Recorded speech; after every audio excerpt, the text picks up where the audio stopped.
ድምጽ ይሰማል? የጀማ ኡስታዝ ኢንጂነር አብዱልአዚዝ ወንድም አቡኪ ወንድም አቡ ሳዳ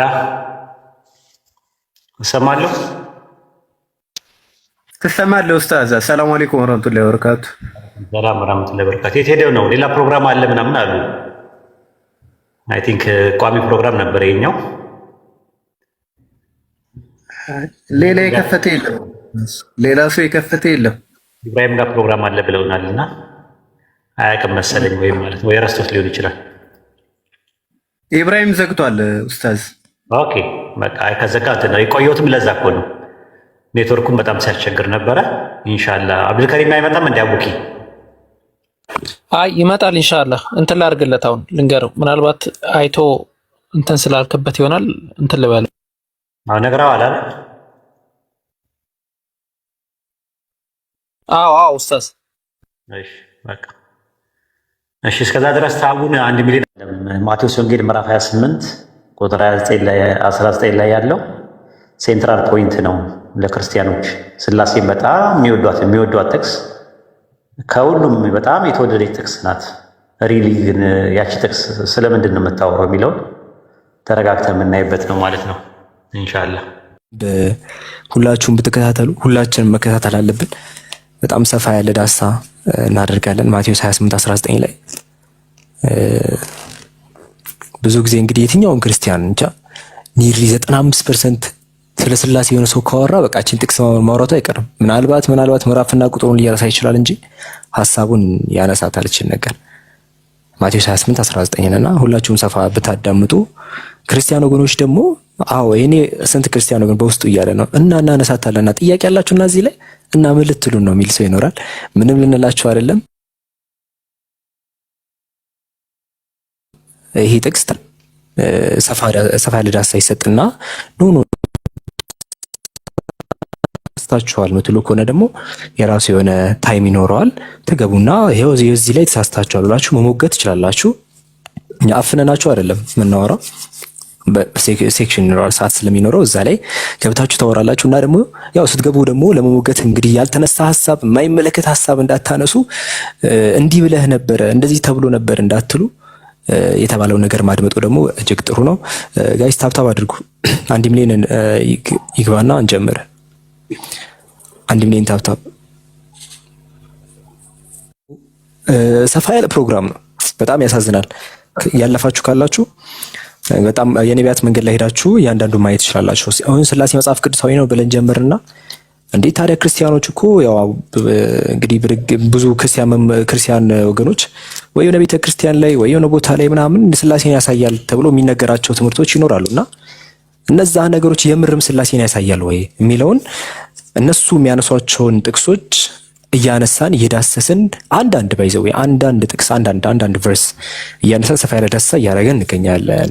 በሳምንት ሁልጊዜም ዓርብ ማታ ላይ አለ። ዓርብ ምሽት ማታ ላይ ምናልባት ሰዓቱ የሚቀየር ከሆነ ደግሞ የምናሳውቃችሁ ይሆናል ማለት ነውና አሁን ስላሴ መጽሐፍ ቅዱሳዊ ነው የሚለው ላይ እየዳሰስን እንገኛለን። እዚህ ርዕሱ ላይ እንደምትመለከቱት ማለት ነውና ዛሬ ታዲያ የምዳስሱት ምንድነው? የዛሬዋ ቀን ታዲያ ምንድነው ሲባል the famous verse ማለት ነው። ታዋቂዋ ቨርስ እንግዲህ ማቴዎስ 28:19 ላይ ስታጠምቁ በአብ በወልድ በመንፈስ ቅዱስ ስም እያጠመቃችሁ ደቀ መዛሙርት ያደርጓቸው ነው የሚለው ጥቅስ እንግዲህ ክርስቲያን ወገኖች መንገድ ላይም ቢሆን እንግዲህ የትም ቦታ ብታገኟቸው እቺን ጥቅስ እንግዲህ ያነሷታልና ዛሬ በደንብ የምትዳሰስን ይሆናል። ገብታላችሁ እንዳታቆሙ። ታብታቡንም ቀጥሉ፣ ሼሩንም ቀጥሉና ወደ ፕሮግራማችን እንግባ። ያው ከዛ በፊት ዛሬ ላይ ምናልባት መታችሁ ከሆነ ዛሬ የመጣ ሰው አይጠፋም። ዛሬ ላይ መታችሁ ከሆነ ክርስቲያን ወገኖችም ይሄን ፕሮግራም ከመጀመሪያው ጀምረን ዳሰሳ እያደረግን ያለ ነው ከኡስታዝ ወሂድ ጋር ነው። ከኡስታዝ ወሂድ ዑመር።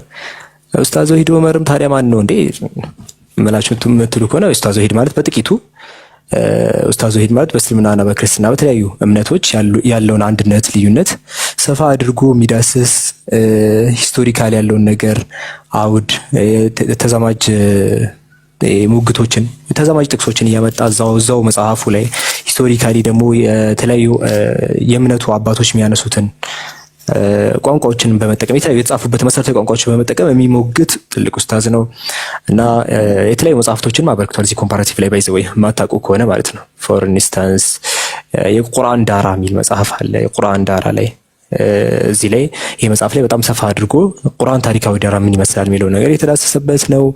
ቁርአን አይጋጭም የሚል መጽሐፍም አለ። ባይዘው ቁርአን ይጋጫል ወይስ አይጋጭም የሚለው ነገር አይጋጭም በማለት ኡስታዝ ወሂድ ይሄኛውንም ለሙስሊሙ ኮሚኒቲ እንዲሁም ለክርስቲያኑ ማህበረሰብ አበርክቷል። ሌሎች መጽሐፍቶች አሉ። ባይዘው የሥላሴ እሳቤ ዛሬ እያወራንበት ያለውን ቶፒክ ላይ በመጽሐፍ ደረጃም ይሄኛውም ለህዝብ ተሰራጭቶ ይገኛል። በጣም እንግዲህ መሰረታዊ ነገሮች ናቸው። ባይዘው ታዲያ ከሥላሴ ውጭ ክራይስቶሎጂም አለ። ባይዘው ነገረ ክርስቶስ አሁን ኢየሱስ የባህሪ አምላክ ነው የሚለው ላይ የባህሪ አምላክ የሚለውን እያንዳንዱ ብዙ ጥቅሶች እዚህ ላይ ተቀምጠው አንዳንድ ጥቅስ የተመዘዘ ሰፋ ያለ ዳሰሳ ያደረገበት መጽሐፍ ነው። ባይዘው እንግዲህ ኢየሱስ ሥላሴ ማመኛን የመጀመሪያው መጽሐፍና ኢየሱስ አምላክ ነው የሚለውን ይሄንንም ከያዛችሁ ባይዘው በቃ መሰረታዊ ዶክትሪናችሁን ጠቅልል አድርጎ በጣም ሪፊት የተደረገበት ሰፋ ያለ ማብራሪያ የተሰጠበት መጽሐፉ ነው። በዚህ ብቻ አይደለም ባይዘው ሌሎች መጽሐፍቶች አሉ። የኢየሱስ ምንነትና ማንነት ይሄም ሰፋ ያለ ዳሰሳ የተደረገበት መጽሐፍ ነው። በተለያዩ ቋንቋዎች በስልጠኛ ፎር ኢንስታንስ አምላክ አንድ ብቻ ነው የሚል መጽሐፍም አለ። የተደበቀ እውነት ስለ ነብዩ ሰለላሁ ዐለይሂ ወሰለም መምጣት የሚናገሩ መጽሐፍቶች የተውራትና ኢንጂል ስለ ተወዳጁ ነቢያችን ሰለላሁ ዐለይሂ ወሰለም ተናግረዋል የሚለውን ሰፋ ተደርጎ የዳሰበት መጽሐፍ ነው። ከዚህ ቀጥሎ ደግሞ መሰረታዊ በሆነው እስካሁን የጠቀስኳቸው መጽሐፍቶች ባይዘው መሰረታዊ ናቸው። ምንም ይጣል የለውም። ምንም የሚቀመጥ የለውም። የሆነ አለ አይደል ሼልፍ ላይ ተቀምጦ በቃ የምትተውት መጽሐፍ የለም። እስካሁን የጠቀስኩት የማይነበብ መጽሐፍ የለምና በኦሮምኛም ባይዘው እንትን ተብሎ ተሰራጭቷል። አልገደልቱም አልሰቀሉትም በእንተ ስቅለት የሚል መጽሐፍ ማለት ሌሎች ብዙ መጽሐፍቶች አሉ። ኡስታዝ ወሂድ ያስተምራል። ባይዘው ያስተምራል። መማር የምትፈልጉ ሰዎች እንደዚህ አይነት ፕሮግራሞች ሰፋ ያለ እንትን ነገር ፈልጋለሁ የሚል ሰው መማር ይችላል። ተመዝግበው እና የምስክር ወረቀት ይሰጣቸዋል። ትማሩና ተፈትናችሁ ብቁ ከሆናችሁ የምስክር ወረቀት ይሰጣችኋል። ዝም ብሎ ተምሮ መሄድ የለም። ትፈተናለህ። በቂ ውጤት ካመጣ ታልፋለህ፣ ካላመጣ ትወድቃለህ፣ ድጋሚ ትማራለህ እና ጠራ ያለ ትምህርት ነው የምታገኙት። ኡስታዝ ወሂድ ዲቤቶችንም ይወያያል። ባይዘው ዲቤትም እንዲህ ዳር ላይ ብቻ መጽሐፍ ነው እንዴ? አይ አይደለም። ፊት ለፊትም መሟገት የሚችል ሰው ካለ መሟገት ይቻላል። ነገር ግን ህፃናት ምናምን ሳይሆን የሃይማኖት መምህራን ልክ በዚህ መልኩ እንግዲህ ሰፋ ያለ እውቀት ካለው እንግዲህ ሰፋ ያለ እውቀት ካላቸው ጋር ዲቤት ያደርጋል። ፎር ኢንስታንስ ኢየሱስ ምንድነው በሚለው ላይ ከፓስተር ኃይሉ ዮሐንስ የተለያዩ ሰዎች ጋር ዲቤት አድርጓል እና የተለያዩ ሶሻል ሚዲያ ላይ ማግኘት ከፈለጋችሁ ኡስታዝ ወሂድ ዕቅበተ ኢስላም የሚል ቴሌግራም ማግኘት ትችላላችሁ። በጣም ሰፊ ነው። በጥቂቱ ይመስላል። ኡስታዝ ወሂድ እንኳን ደህና መጣክ። ሰላም አለይኩም። ወአለይኩም ሰላም ወራህመቱላሂ ወበረካቱ። ይሰማል? ይሰማል። የላይ ተቀልኩኛው ሲያገኙኝ በጣም ማቴዎስ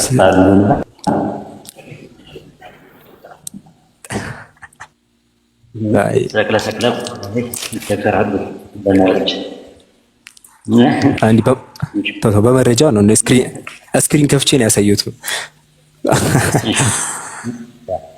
መቀጠል ትችላለህ ኡስታዝ። ቢስሚላህ ወልሐምዱሊላህ ወሰላቱ ወሰላሙ ዐላ ነቢይና ሰለላሁ ዐለይሂ ወሰለም። ሰላም አለይኩም ወራህመቱላሂ ወበረካቱ። ያ ሙስሊሙን ሙስሊማት ይህንን መርሃ ግብር የምትከታተሉ ክርስቲያን ታዳሚዎች በኢትዮጵያ ሰላምታዬ ሰላም ብያችኋለሁ። ኢንሻአላህ የዛሬ የሚል እየተነጋገርን ያለ ነው። የዛሬ ቶፒክ የሚያደርገው የዛሬ ነጥባችን ማቴዎስ ምዕራፍ 28 ቁጥር 19 ላይ ትሪኒታሪያን ፎርሙላ የሚባለው ነው። ትሪኒታሪያን ፎርሙላ ማለት ነው የሥላሴያን ቀመር እውቀት በማን ስም ነው ቀመር የሚገባው በአብ ወልድ መንፈስ ቅዱስ ስም ነው ወይስ በሥላሴ ስም ነው በሚለው ነገር ላይ ትሪኒታሪያን ፎርሙላ ይባላል። ይህ ጥቅስ ማለት ነው። ማቴዎስ ወንጌል ምዕራፍ 28 ከመናገራችን መጀመሪያ ምንድን ነው የምናደርገው? የታሪካዊ ዳራው የማቴዎስ ወንጌል ምንድን ነው የሚለው ነገር አንዳንድ ምክንያቶች እናጠናለን። እንደምትመለከቱት የማቴዎስ ወንጌል መጀመሪያ የተጻፈው በዕብራይስጥ ቋንቋ ተጻፈው። ኡስታዝ እኔ ጋር ነው ከ45 እስከ 50 በሚደርሱ አይሰማም? ድምጽ ይቆራረጣል። እኔ ጋር ብቻ ነው አቡበከር?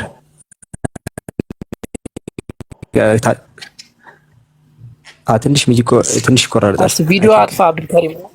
እኔም እየተቆራረጠብኝ ነው። ቪዲዮ አጥፋ እስቲ አብዱ። ኮሜንት ላይ ይቆራረጣል ድምጽ እያሉ ነበረ። ለዛ ነው። እሺ አሁን እስቲ ሰማ።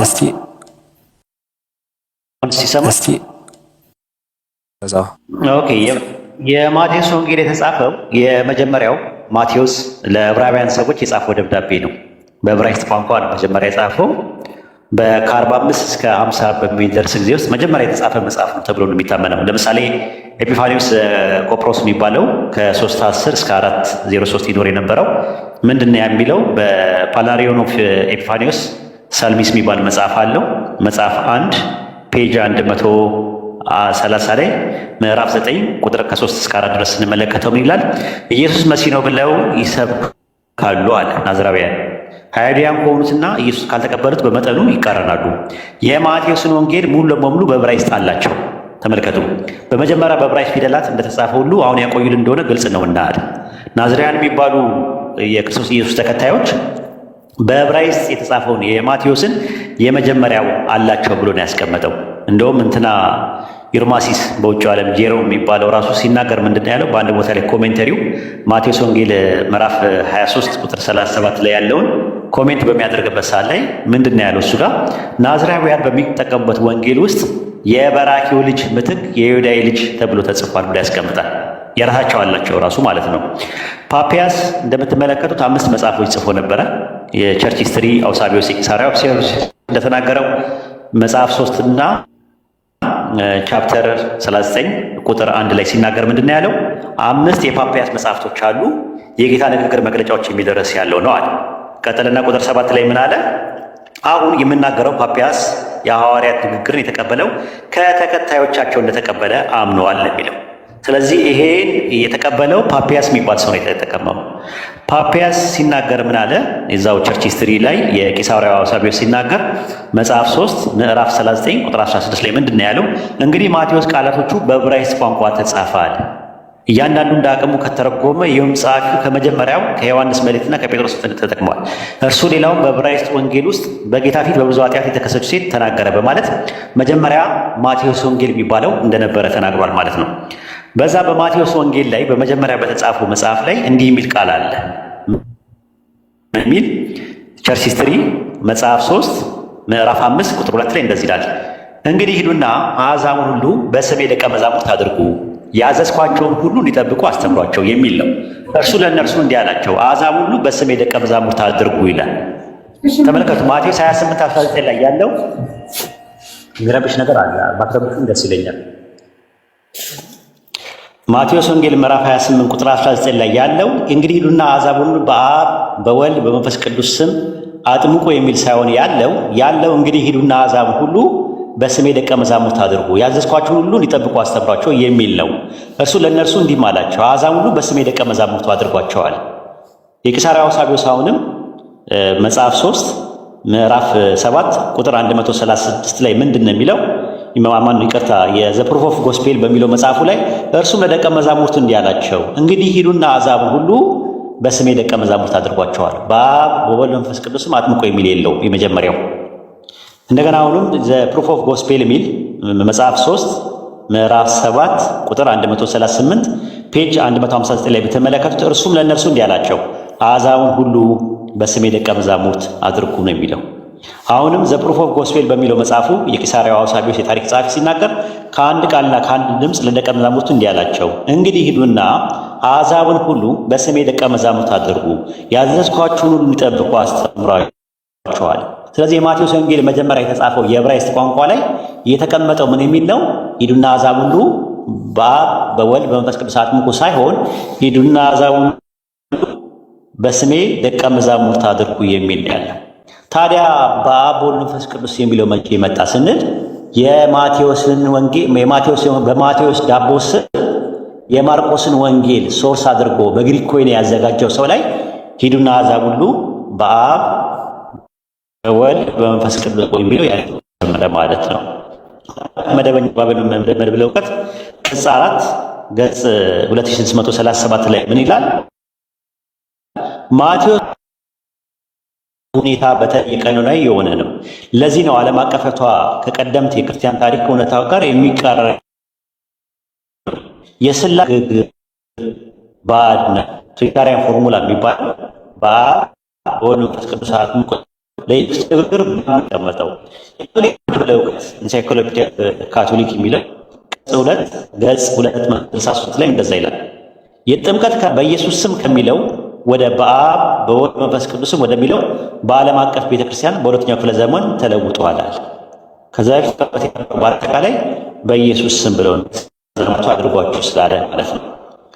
ሌላው እንደምትመለከቱት የቴንደል የአዲስ ኪዳን ማብራሪያ ቅጽ 1 ገጽ 205 በአብ በወልድ በመንፈስ ቅዱስ ስም የኢየሱስ ሳይሆን በኋላ ላይ የተጨመረ ነው ብሎ ነው ያስቀመጠው። እንግዲህ ብዙ እንትኖች ማለት ማስቀመጥ ይቻላል። የ99 አዲስ የተሻሻለው የመደበኛ ባይብል እትምም እንደዛ ነው ያስቀመጠው። ዘመናዊ ሂስ ይህን የሥላሴያን ቀመር ኢየሱስን ማሽዋሸት ነው፣ ያ በኋላ ላይ የቤተክርስቲያን ትውፊት የሚወክል ነዋል። ስለዚህ በማቴዎስ ወንጌል ላይ ምዕራፍ 28 ቁጥር 19 ላይ ሂዱና አሕዛብን ሁሉ በስሜ ደቀ መዝሙር አድርጉ የሚለውን በአብ በወልድ በመንፈስ ቅዱስ ስም አጥምቁ የሚለው በኋላ ላይ የመጣ ነው ብሎ ነው ያስቀመጠው። እንግዲህ ነገር ነው። እንደዚህ አይነት ነገሮች መጨመር አዲስ ነገር አይደለም። ለምሳሌ አንደኛ ዮሐንስ መልእክት ምዕራፍ 7 ላይ ተመልከቱት። አማርኛው ላይ አሁኑ ላይ የለም፣ ነገር ግን 1879 የቆምጦፍ ባሮ የሚባለው ላይ በሰማይ የሚመሰክሩ 3 ናቸው አለ። እየተቆራረጠ ነው ኡስታዝ፣ ይቆራረጣል፣ ትንሽ ይቆራረጣል። ትንሽ ተቆራረጠ። አንደኛ ዮሐንስ መልእክት ምዕራፍ 5 ቁጥር 7 ላይ የ1879 ወይም ደግሞ በ1611 ላይ የነበረው ኪንግ ጄምስ ቨርዥን ባይብል ላይ እንዲህ የሚል ቃል አለ። ዜር አር ትሪ ሁ ጊቨን ቴስቲሞኒ ኢን ሄቨን፣ በሰማይ የሚመሰክሩ 3 ናቸው፣ ዘ ፋዘር ዘ ወርድ ኤንድ ዘ ሆሊ ጎስት ዘ ስሪ አር ዋን ይላል። እነዚህ 3ቱ አንድ ናቸው። በሰማይ የሚመሰክሩ 3 ናቸው፣ አብ ቃልና መንፈስ ቅዱስ ናቸው። እነዚህ 3ቱ አንድ ናቸዋል። ይሄ ላቲን ጌት ላይ በ382 ላይ ጄሮም የጨመረው ነው። የመጀመሪያው የግሪክ ማርኬቶቹ ላይ የለም። እንደዚህ መጨመር የተለመደ ነገር ነው። ለምሳሌ በ480 ድህረ ልደት ላይ ከገቡ ተሳቱ መካከለኛ አባ ገሪማ የሚባለው የግሪክ ከተማት ላይ የተጨመረውን ላሳያሉ። ራዕይ ምዕራፍ 14 ቁጥር 1 ላይ ምን ይላል? ለጽሑፉ ወተጽሞሙ ስሙ ወስመ አቡሁ ወስሙ ቅዱስ መንፈስ፣ በግንባራቸው ላይ ስሙና የአባቱ ስም የሚሆን ስሙና የአባቱ ስም እና የመንፈስ ቅዱስ ስም በግንባራቸው ይጻፋል ብሎ ነው ያስቀመጠው። 3 ስሞችን ያስቀመጠ። መንፈስ ቅዱስ የሚለው ግሪከኛው ላይ የለም፣ የግዕዙ ባይብል ላይ ተጨምሯል። እና እነዚህ የተጨመሩ ነገሮች የተለመዱ ነገሮች ናቸው እያለን ያለ ነው። ማቴዎስ ወንጌል ምዕራፍ 28 ቁጥር 9 ላይ ያለ የመጀመሪያ የነበረው ሕዝቦች ሁሉ በስሜ ደቀ መዛሙርት ነበረ። በኋላ ላይ ግን ግሪክ ይቆረጣል። እሺ እንዴት እናድርግ? ታብታባ እንጃ የሆነ ወይ ሪፖርት ይሆናል ወይ የሆነ ነገር ትናለ ችግር አለ። እሺ ኮፒ ሊንክ አድርጉ እስቲ፣ ሁላችሁም ኮፒ ሊንክ አድርጉ። እሺ አሁን ይሰማል? ይሰማል። አሁን መሀል ላይ እስቲ አሁን ይሰማል። እሺ እና እንደዛ ነው። ማቴዎስ ወንጌል 28 19 ላይ ያለው ሂዱና አሕዛብ ሁሉ በአብ በወልድ በመንፈስ ቅዱስ ስም አጥምቋቸው የሚለው መጀመሪያ በነበረበት በዕብራይስጥ ላይ አልነበረም። በዕብራይስጥ ላይ የነበረው ሂዱና አሕዛብ ሁሉ በስሜ ደቀ መዛሙርታችሁ አድርጓቸው የሚል ነው። ያንን ነው እንግዲህ ከቂሳርያው አውሳቢዮስ ያገኘነው መረጃ ማለት ነው። እንደው ማቴዎስ ወንጌል ምዕራፍ 28 ቁጥር 19 ላይ ያለው ይኑር እና ካለምስ ምን ችግር አለው? ሥላሴን ያሳያል ወይ ነው? አሁንም አያሳይም ነው። ምንድነው? ለምን 3 ነገሮች በአንድ ስለተደረደሩ እነዛ ነገሮች ኢን ዘ ኔም ኦፍ ዘ ፋዘር ኤንድ ኦፍ ዘ ሰን ኤንድ ኦፍ ዘ ሆሊ ስፒሪት በስሜ ደቀ መዛሙርቱ አድርጓቸው የሚለውን በአብ በወልድ በመንፈስ ቅዱስ ስም ስለተባለ በአንድ ላይ መምጣታቸው 3 ፐርሰንስ ዋን ኤሰንስ የሚለውን ነገር አያሳይም። ለምን? በአንደኛ ጢሞቴዎስ ምዕራፍ 5 ቁጥር 21 ላይ እንደነዚህ ያለውን መዘንበል እንጠብቅ በእግዚአብሔር እና በጌታ በክርስቶስ እና በተመረጡ መላእክት ፊት እመክርሃለሁ። ፊት የሚለው በነጠላ ነው የመጣው። አይታችሁ ከሆነ ፊት የሚለው የግሪከኛ ቃል ኤኖፒዮን ነው የሚቀመጠው። ኤኖፒዮን ብሎ ነው የሚያስቀምጠው። ኤኖፒዮን ማለት ፊት ነው። ስለዚህ የአብም የወልድም የመላእክት ፊት አንድ ነው አይደለም። ለምንድን ነው እዛ ጋር በነጠላ የመጣው? ለምንድን ነው የተደረደሩት? በእግዚአብሔር አንድ በአምላክ ማለት ነው አብን ያመለክታል። በጌታ በክርስቶስ ወልድን ያመለክታል። በተመረጡ መላእክት ፊት ይላል። መላእክቶችንም ጨምሯቸዋል፣ ተደርድረዋል አንድ ላይ። ስለዚህ ፍጡር የሆነ አካል ከፈጣሪ ጋር አንድ ላይ ስለተደረደረ እዛ በኤሰንስ አንድ ነው ብለን የምንል ከሆነ አንደኛ ጢሞቴዎስ ምዕራፍ 5 ቁጥር 21 ላይ መላእክቶች ተደርድረው መጥተዋል። ይህን እንዴት ታዩታላችሁ ነው ምንለው ማለት ነው። ሌላው እንደምትመለከቱት ኦሪት ዘዳግም ምዕራፍ 19 ቁጥር 17 ላይ ነው። ኦሪት ዘዳግም ምዕራፍ 19 ቁጥር 17 ላይ የግሪክ ሰብትጀንት ላይ ሁለቱ ጠበኞች በእግዚአብሔር እና በካህናቱ በዚያ ዘመን በሚፈርዱ ፈራጆች ፊት ይቆማሉ አሉ። ማን ማን የተደረደረው? እግዚአብሔር አለ አንድ፣ ሁለተኛ ካህናቱ አሉ፣ ሶስተኛ ደግሞ ፈራጆቹ አሉ። ሶስት ነገር ነው የተጠቀሰው፣ ግን ፊት የሚለው ሲንጉላር ነው የመጣው። ማን ነው? ኤኖፒዮን የሚለው ማለት ነው። ኤኖፒዮን የሚለው ግሪክ ሰብትጀንት ላይ በነጠላ መጥቷል። ዘዳግም 19:17 ላይ ነው ያለው። ፈጣሪ አለ፣ ከዛ ሁለት ፍጡሮች መጥተዋል፣ ካህናትና ፈራጆች ማለት ነው። ፊት የሚለው ደግሞ በነጠላ ነው የመጣው ለሁለቱ ማለት ነው። የሉቃስ ወንጌል ምዕራፍ 9 ቁጥር 26 ላይም እንደዚህ አለ፣ በእኔና በቃል የሚያፍር ሁሉ የሰው ልጅ በራሱ እና በአባቱ እና በቅዱሳን መላእክት ክብር ሲመጣ በእርሱ ያፍርበታል። ክብር ለሚለው የሚጠቀመው ቃል ሲንጉላር ነው፣ ዶክሳ የሚለው በግሪከኛው። ስለዚህ አሁን እዚህ ጋር የተጠቀሙት ማን ነው? አብ ወልድና መላእክት ተጠቅሰዋል። መላእክት ከአብና ከወልድ ጋር ስለመጡ መላእክት የሚባሉት በኤሰንስ ደረጃ ከአብ ጋር አንድ ናቸው ብለን እንደማንለው ሁሉ በተመሳሳይ ማቴዎስ ወንጌል ምዕራፍ 28 ቁጥር 19 ላይ ወልድና መንፈስ ቅዱስ ከአብ ጋር እና በሚል ተጫፍረው ስለመጡ በኤሰንስ አንድ ናቸው ማለት አይቻልም ማለት ነው። እንቀጥል። ስም የሚለው በነጠላ መጥቷል። ስለዚህ አብ ወልድ መንፈስ ቅዱስ አንድ አምላክ አንድ ኤሰንስ መሆናቸውን ያሳያል ብለው ይሞክታሉ። ነው ያም አያስኬድም።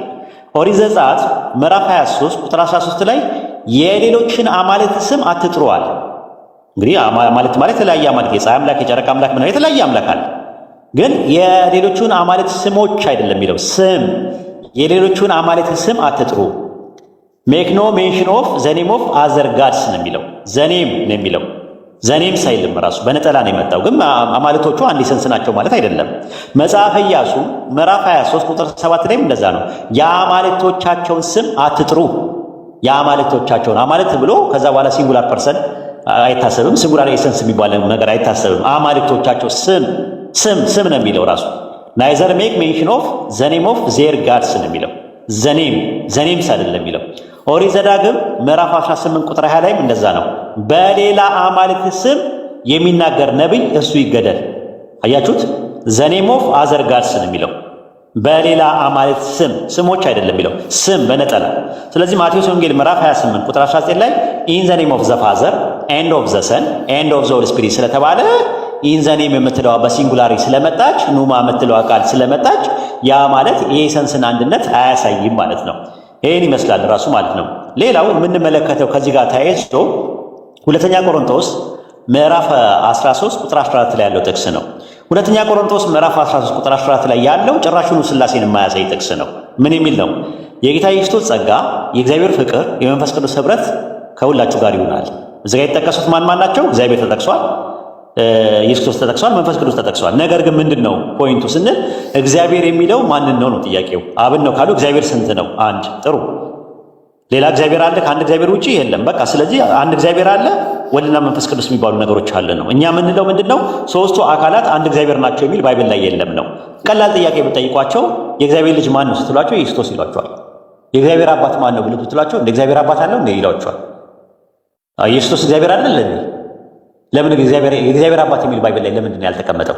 አንድ ጥቅስ ለምንድን ነው ያጣነው? እግዚአብሔር ወልድ የሚል ነገር ለምንድን ነው ያጣነው? የእግዚአብሔር አባት የሚል ጥቅስ ባይብል ላይ ለምንድን ነው ያጣነው? ባይብል ላይ ከኦሪት ዘፍጥረት እስከ ራዕየ ዮሐንስ ድረስ ብንመለከተው የእግዚአብሔር አባት የሚል ጥቅስ የለም። ብዙ ጊዜ ስንወያይ ምንድነው የእግዚአብሔር አባት ማን ነው ብለን ስንጠይቃቸው እንዴ እግዚአብሔርማ አባት የለውም፣ እግዚአብሔር ልጅ ነው እንጂ ያለው አባት የለውም ይላሉ። ስለዚህ እግዚአብሔር የሚባለው አንድ ነው ማለት ነው። ዘዳግም 6:4 ላይ ያለው እግዚአብሔር አንድ ነው። ልጅ አለው። ኦኬ ልጅ ሲባል ምን ማለት ነው? ሌላ ጉዳይ ነው። ነገር ግን ሥላሴን አያሳይም ነው እያለን ያለ ነው። ይህን ይመስላል። ሌላው ከዚህ ጋር ተያይዞ የሚነሳው ነገር ምንድን ነው? ማቴዎስ ወንጌል ምዕራፍ 28 ቁጥር 19 ላይ ያለው ጥቅስ ላይ የሚነሳው ስም የሚል ነገር አለ። ስም የምትለዋ ነገር ሲንጉላር መታለች። ራሱ ሲንጉላር ስም የሚባለው ነገር ለምን ታዲያ በመንፈስ ቅዱስ ስም ለምን ይባላል?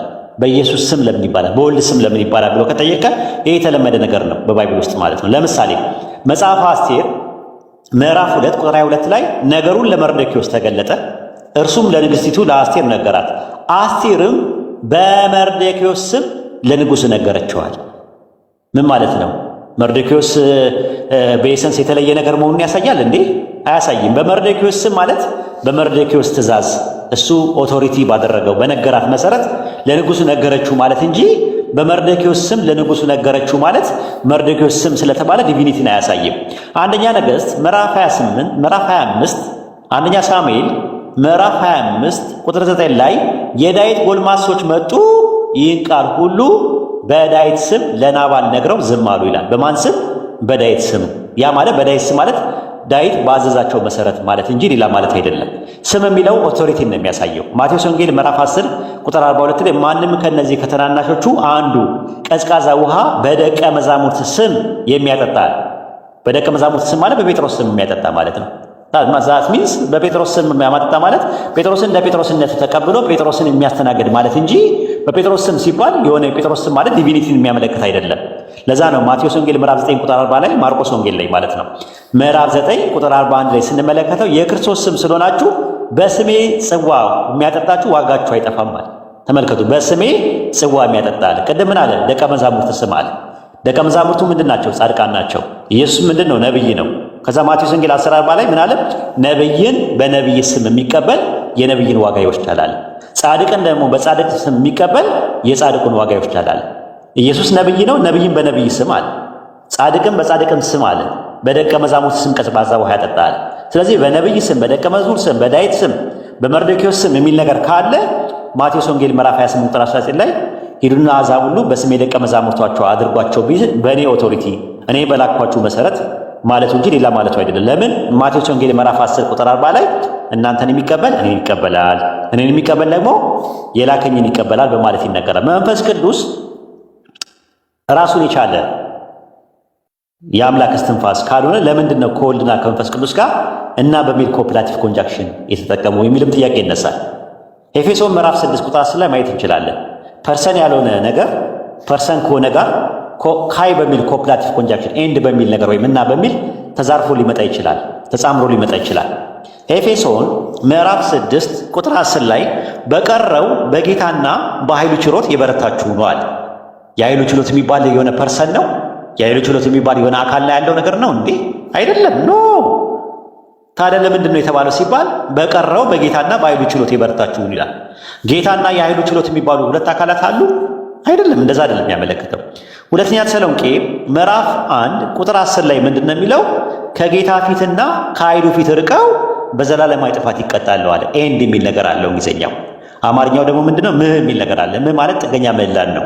ተጨማሪ ነገርን ለማሳየት ነው የሚመጣው በአማርኛ ማለት ነው። ኤንድ እንደማለት ነው። እናን የሚል መተካት ነው አማርኛ ላይ ማለት ምህ። ለምሳሌ ዮሐንስ ወንጌል 14:1 ላይ በእግዚአብሔር እመኑ በእኔም እመኑ ሲል ምህ የምትለዋ ጥገኛ ምላሽ እንግሊዝኛው ላይ ኤንድ ብላ ነው የተጠቀመችው። ኢቭን በሚል ይጠቀማል። በግሪከኛው ላይ ደግሞ ካይ የሚል ነገር ይጠቀማል። ስለዚህ እዚህ ጋር ከጌታና ከኃይሉ ክብር ርቀው ሲባል የኃይሉ ክብር የሚባል ፐርሰን አለ እንዴ? የለም ራሱ። ስለዚህ በባይብል ውስጥ ፐርሰን የሆኑ ነገሮች ፐርሰን ባልሆኑ ሰዎች ባልሆኑ ነገሮች ላይ ተደርድረው አንድ ላይ እና በሚል መስተጻምር ሊመጡ ይችላሉ። ሐዋርያት ሥራ ምዕራፍ 23 ቁጥር 8 ላይ ሰዱቃውያንም ትንሣኤ 1 መልአክ 2 መንፈስ የለም የሚሉ ናቸዋል። ስለዚህ ትንሣኤ የሚባለው ነገር መልአክና መንፈስ ከሚለው ጋር በአካል ደረጃ ያለ ነገር አይደለም። መላእክቶች ፐርሰን ናቸው። ትንሣኤ ግን ፐርሰን የሆነ ነገር አይደለም፣ ራሱ ኮንሴፕት ነው። ነገር ግን ኮንሴፕቱ የለም የሚሉ ሰዎች የነበሩ ግን ትንሣኤ የሚለው ፐርሰን ከሆነ ነገር ጋር ኮፕላቲቭ ከሆነ ኮንጃክሽን ጋር አብሮ መጥቷል። ያ ማለት ግን ያ ነገር ፐርሰን ነው ማለት አይደለም።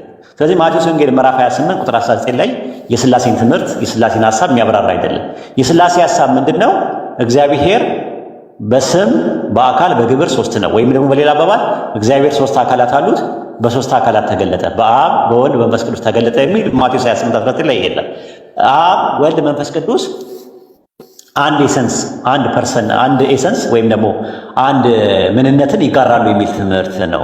ማቴዎስ ወንጌል ምዕራፍ 28 ቁጥር 19 ላይ አብ ወልድ መንፈስ ቅዱስ አንድ አምላክ ናቸው የሚል የለውም ማለት ነውና ይህን ይመስላል ከብዙ በጥቂቱ ማለት ነው። ኢንሻአላህ ምን ያህል እንደተሰማችሁ ማለት ነው። ጨርሻለሁ። ጀዛከላሁ ኸይር ኡስታዝ። ሰፋ ያለ ደስታ ነው።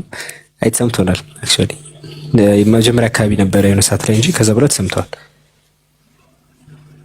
ማቴዎስ 28:19 አይ ሰፋ ያለ ደስታ ነው። ጀዛከላሁ ኡስታዝ። ብዙ ነጥቦች ነው የተነሱት እና እዚህ ላይ ያው ቆይ መጀመሪያ ላይ ምስልኩ ሰዎች እንዴት ነው? ቆይ አንዴ እሺ፣ ምንድነው አሁን የምንቀጥለው? ያው አሁን በተሰጠው ትምህርት ላይ መጀመሪያ ቅድሚያ ለሙስሊሞች ይሁንና ያልገባችሁ ካላችሁ እየገባችሁ ትጠይቃላችሁ። ፕሮግራሙን የተከታተለ እሺ፣ ፕሮግራሙ ላይ እዚህ ላይ ማቴዎስ ወንጌል ምዕራፍ 28 ቁጥር 19 ላይ ያልገባው ሰው ካለ ጥያቄ መጠየቅ ይችላል። ያልገባው ሰው ካለ እንደዛ ነው። አንድ ቁጥር ጻፎታች ላይ ከዛ ትገባላችሁ። ክርስቲያኖች ለብቻችሁ ሴክሽን አላችሁ። ይሄን ከጥያቄ ካስተናገድን በኋላ ከሙስሊሞች ከዛ በኋላ ወደ እናንተ እንዞራለን ማለት ነው። ኦኬ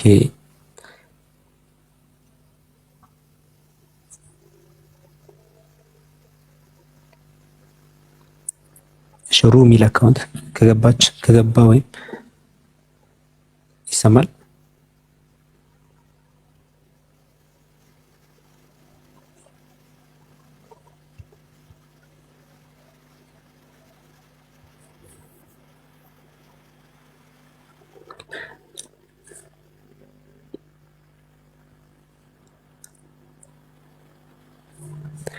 ኦኬ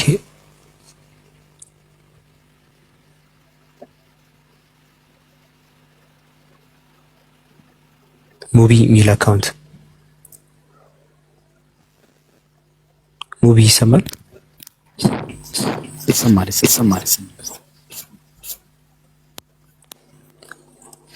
ሰላም አለይኩም። ወአለይኩም ሰላም። እሺ ያው ጥያቄው መሆን ያለበት እዚሁ ጥቅስ ላይ ነው አይደል? ምናልባት ወይስ ከዛ እዚህ ላይ ይችላል? ያው ከሰላም ተያይዞ ማለት ነው። አይ እርሱ ላይ ማቴዎስ 28:19 ላይ ግልጽ ሆኖልሃል። ግልጽ ከሆነልህ በቃ አይ ግልጽ ያልሆነኝ ፖይንት አለ እዚህ ላይ ካልክ ደግሞ እዚህ ላይ መጠየቅ ትችላለህ። አይ በቃ እንደዛ ከሆነ ለሌሎች እድሉን መስጥ። ምናልባት ሌላ ከስላሴ ጋር ተያይዞ ሌላ ጥቅስ ነበር በኋላ ማንሳት የሚቻል ከሆነ አነሳለሁ።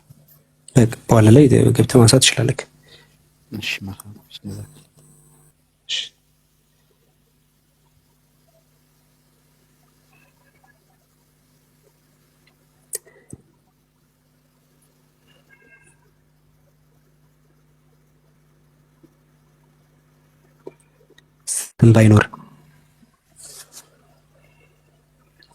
ስም ባይኖር የሚል አካውንት። ሰላም አለይኩም ወራህመቱላሂ ወበረካቱ። ወአለይኩም ሰላም ወራህመቱላሂ ወበረካቱ። ጀዛኩሙላህ ኸይር እድሉን ስለሰጣችሁኝ። ኡስታዝ ወሂድ ሰላም አለይኩም ወራህመቱላሂ ወበረካቱ። ስላገኘሁ ሰላም ወራህመቱላሂ ወበረካቱ። ጀዛከላህ ኸይር ግልጽ ነው። ግን አሁን እዚህ ጋር አንድ እኔ ለጠይቅ የፈለኩት በውይይት ጊዜ አሁን የጠቀስከውን አንቀጽ ክርስቲያን ወገኖችን እስኪ ከዋናው ከግሪኩ አሁን በሚጠቀሙበት ግሪክ አውጡልን እናሳዩን ብሎ መጠየቅ ሊያወጡትና ሊያስገኙት ይችላሉ? ማኑስክሪፕት ላይ አለ እኮ። እኛ እኮ ማቴዎስ 28:19 ላይ ያለው ጥቅስ ማኑስክሪፕት ላይ የለም ብለን አይደለም እየሞገትን ያለ ነው። በዕብራይስጡ መጀመሪያ ማቴዎስ ሲጽፍ ማቴዎስ የጻፈው ከ45 እስከ 50 የሚደርስ ነው። በዛ ጊዜ ውስጥ ባስቀመጠው ውስጥ የነበረው ሂዱና አሕዛብ ሁሉ በስሜ ደቀ መዛሙርት አድርጉ የሚል ነው መረጃዎች ያሉት። የዕብራይስጡ የመጀመሪያው ሲጠፋ መጀመሪያ የነበረው የለም። የነበረው ናዝራውያን ጋር ነበር የነበረው። ናዝራውያን ሲጠፋ አቡነ ጠፍቷል። ተጋነ የሚጨው ነገር ያለው አይ ዛህራ ጋር ነበር ምን ታርጌታል? አውርዳት ለጊዜው አሁን ለሁለተኛ ጊዜ ነው እንደዛ እንትን አውርዳትና እንትን ትበል። እሺ እና አንድ ማቴዎስ 19 ላይ ያለው እንግዲህ ኮይን በማቴዎስ ዳብስ ነው የጻፈውም ደግሞ የማርቆስን ወንጌል ሶርስ አድርጎ ጽፎ በኋላ ላይ ማቴዎስ ወንጌል 28:19 ላይ ያለውን ሂዱና አሕዛብ ሁሉ በአብ በወልድ በመንፈስ ቅዱስም አጥምቁ የሚለውን ጨምሮታል። ማን ነው የሚለው ነገር መረጃ የለም። ቸርች ፋዘርስ ላይ ያሉ ሰዎች ማቴዎስ ራሱ ነው ይላሉ። ነገር ግን ምንም መረጃ የላቸውም ከየት ነው ያመጡት የሚለው። ምክንያቱም ፈርስት ሴንቸሪ ላይ ያለ ኢንዲፔንደንት ፕራይመሪ ሪሶርስ የለም። አንደኛ ነገር ማለት ነው። እና ከዛ አንጻር ነው ያለው። ማቴዎስ ወንጌል አይደለም የመጀመሪያው መቶ ክፍለ ዘመን ሁለተኛው ክፍለ ዘመን ላይ የማኑስክሪፕት ማስረጃ ይኖር ይሆን? የመጀመሪያው ያለው እንደምትመለከተው የፓፒረስ 52 ያለው ነው። በ125 ላይ ያለው የዮሐንስ ወንጌል ምዕራፍ 18 ላይ ያለው 6 ቨርስ ነው እሱም ያለው። እሱም የኮፒ ነው ራሱ እና የለም ራሱ እና ሪፈረንስ ማድረግ የትኛውን ትክክል አይደለም የሚለው የራሱ የሆነ ችግር አለ። እሱም ወደፊት ኢንሻአላህ እንመጣበታለን። ኢቨን የአዲስ ኪዳን ማኑስክሪፕቶች እኮ ተበርዘዋል ተብሎም ይታመናሉ። አውግስቲን እንደዛ ይናገራል፣ ጄሮምም እንደዛ ይናገራል። ሌሎችም ማምጣት ይቻላል ማስረጃዎችም ማለት ነው። እንትን ማለት ብቻ አይደለም ኦሪጂናሉ የለም ብቻ ማለት ሳይሆን ተበርዘዋል የሚልም አቋም አላቸው። እንደዚህ አይነትና የማኑስክሪፕቱ ዲፈረንስ የመጣው ነገር በዛ የተነሳ ነው። ቴክስቹዋል ቫሪያንት የሚባል ነገር የመጣው ማለት ነው። ኦሪጂናሉ ባለመገኘቱ ብሮክን ቼን ነው ደግሞ የተሰበረ ሰንሰለት ነው ያለው። ይሄን ይመስላል። ጀዛከላሁ ኸይር። ኢንሻአላህ ከተፈቀደልኝ 1 ደቂቃ እንደ የሆነ ነገር የተሰማኝን ልናገር። እንደዚህ አይነት ውይይት ከመጀመርህ በፊት ወይም ሌሎቹ ታች ያላችሁ ወንድሞቻችን እንደዚህ ሰፋ ያለ ውይይት ከመጀመራችሁ በፊት የአይቲ እውቀት ያለው ወንድሞቻችን ካሉ ቼክ ብታደርጉ ጥሩ። አሁን ቅድም አንተ ትምህርቱን እየሰጠህ ነው። ብዙ የመቆራረጥና ብዙ ያለፉን ነገሮች ነበሩና ሀክ የመደረግ የሆነ ትራክ የማድረግ ምናምን ነገሮች ስለማይጠፉ እንደዚህ ሰፊ ፕሮግራም ባላችሁ ሰዓት ላይ ቼክ ብታደርጉት መልካም ነው፣ እንዳያስተጓጉል። ጀዛኩሙላህ ኸይር። ሽኩራን ወያከላ ጥሩ ነሲያን ኢክሩ ገብተሻል?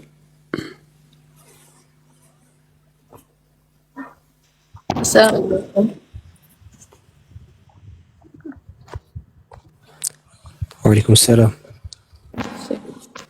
የኔ ጥያቄ ማቴዎስ 28:19 ላይ ሼር የሚያደርጉት ምንነት አለ፣ እንደዛ ነው የምንረዳው። ያም ሼር የሚያደርጉት ምንነት አውቶሪቲ ሊሆን አይችልም ወይ? እና ደግሞ ኔምስ አለመሆኑ ኔም ብቻ መሆኑ አንድነታቸውን የበለጠ አያሳይም ወይ? አያሳይም ብለን ከባይብል ያነሳናቸውን ጥቅሶች ደግሞ ቁጥሮቹን መያዝ ፈልጌ ነው ኡስታዝ ስለፈጠንክ እና እሺ ኦንሊ ጂሰሶች ደግሞ ይሄንን ማቴዎስ 28:19ን በስሜ በሚለው ነው ወይ የሚወስዱት? በስሜ ደቀ መዛሙርት አድርጉ በሚለው ነው የሚወስዱት ወይስ እንዴት ነው የሚረዱት የሚል ነው። አሁን እነሱም እንደዚህ አይነት እንትን አርጊመንት አላቸው። ማቴዎስ 28:19 ላይ እንትኑ ሶርስ ነው የሌላቸው እነሱ አሁን የተዋራሪ ወሬ ምናምን ስለሚሰኑ እንጂ በጥናት ደረጃ ያጠኑ አላገኘውም። ትንሽ እንደውም ያዲ ይሻላል ካሉት እነዚህ የሐዋርያ ቤተክርስቲያን ውስጥ ከሚሰሩት ውስጥ ያዲ ትንሽ ይሻላል።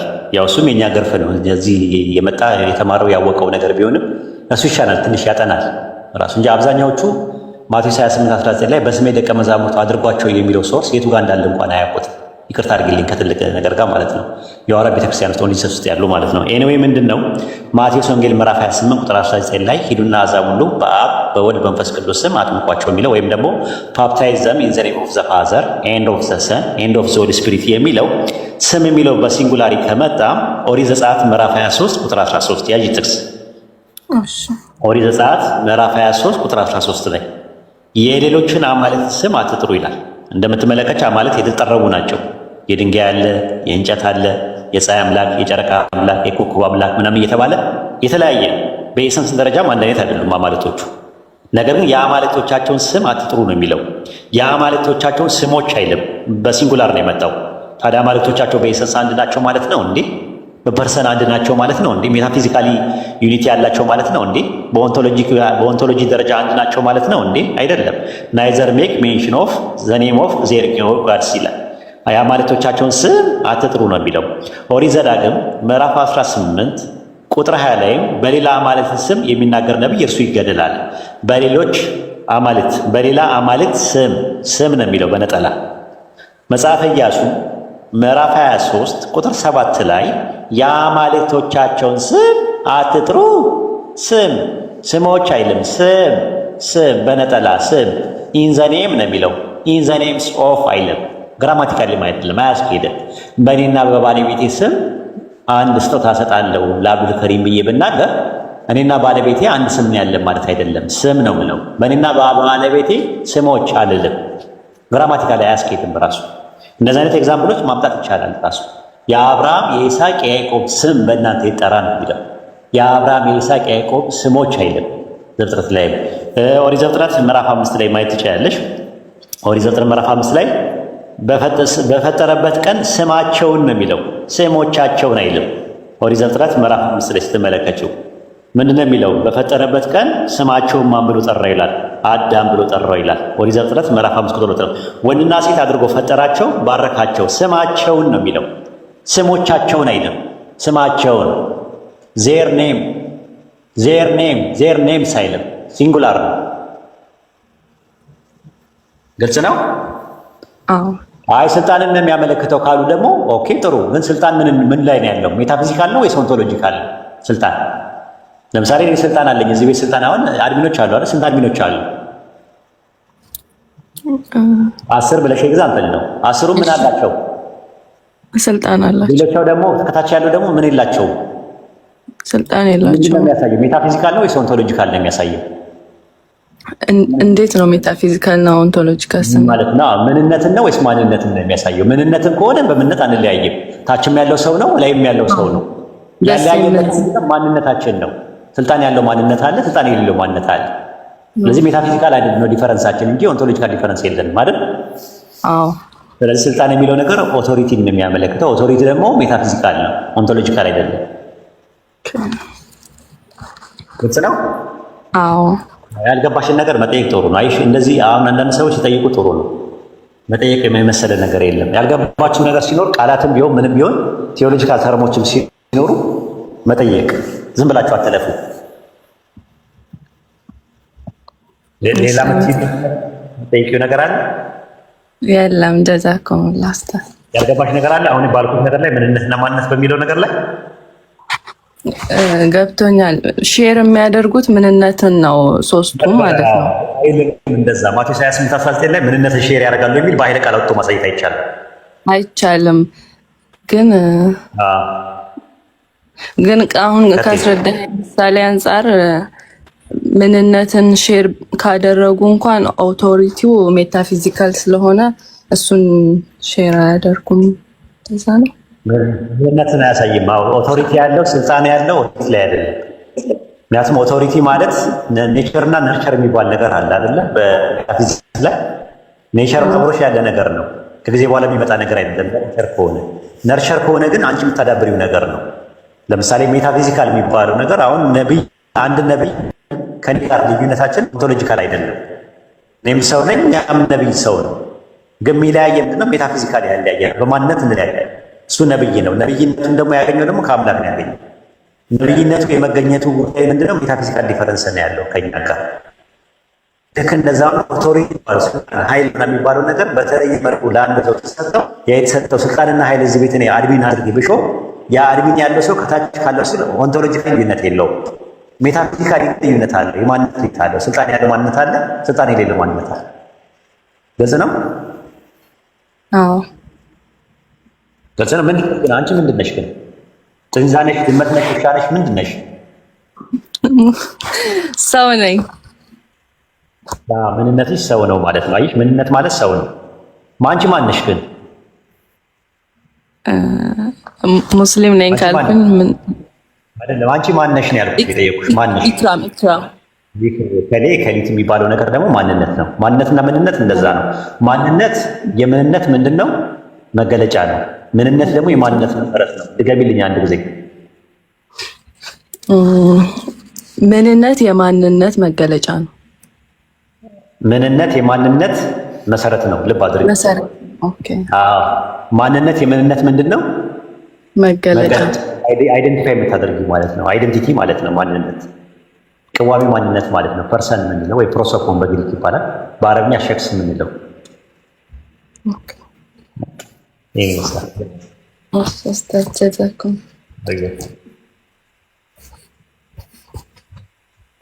አሰላሙ አለይኩም ወራህመቱላሂ ወበረካቱ። ኡስታዝ ሰላም ወራህመቱላሂ ወበረካቱ። የኔ ጥያቄ በአንደኛ ሳሙኤል ምዕራፍ 25 ከቁጥር 9 ላይ ያለው እንዴት ነው ለማቴዎስ 28:19 ምሳሌ ሊሆን የሚችለው? ማለቴ ጥያቄ የሆነብኝ እዚህ ጋር የዳዊትን ጉልማሶች መጡ ይሄንም ቃል ሁሉ በዳዊት ስም ለናባል ነግረው ዝም አሉ ይላል።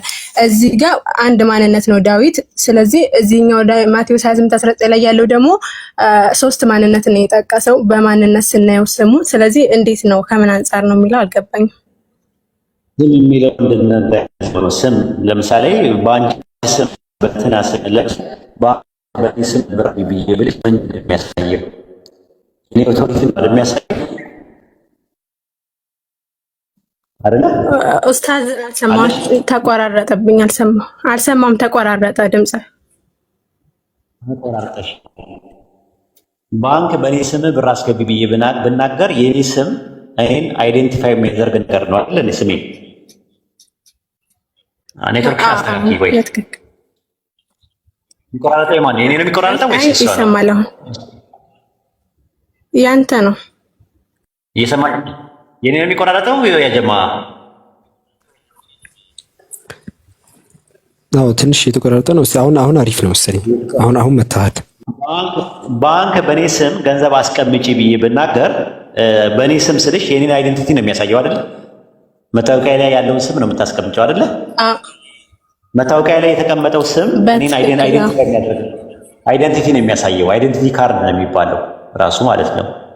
አይደንቲፋይ የምታደርጊበት ነገር ነው ራሱ። ልክ እንደዛ ሆኑ የአንደኛ ሳሙኤል ምዕራፍ 25 ቁጥር 9 ላይ የዳዊት ጎልማሶች መጡ ይህን ቃል ሁሉ በዳዊት ስም ለናባል ነግረው ዝም አሉ ይላል። በማን ስም? በዳዊት ስም። ስለዚህ በዳዊት ስም ማለት በዳዊት ስልጣን፣ በዳዊት ትእዛዝ መሰረት ማለት ነው አይደለ? በትክክል። መጽሐፍ አስቴር ምዕራፍ 2 ቁጥር 22 ላይ ደግሞ አስቴርም በመርዶክዮስ ስም ለንጉሱ ነገረችው አለ። በማን ስም?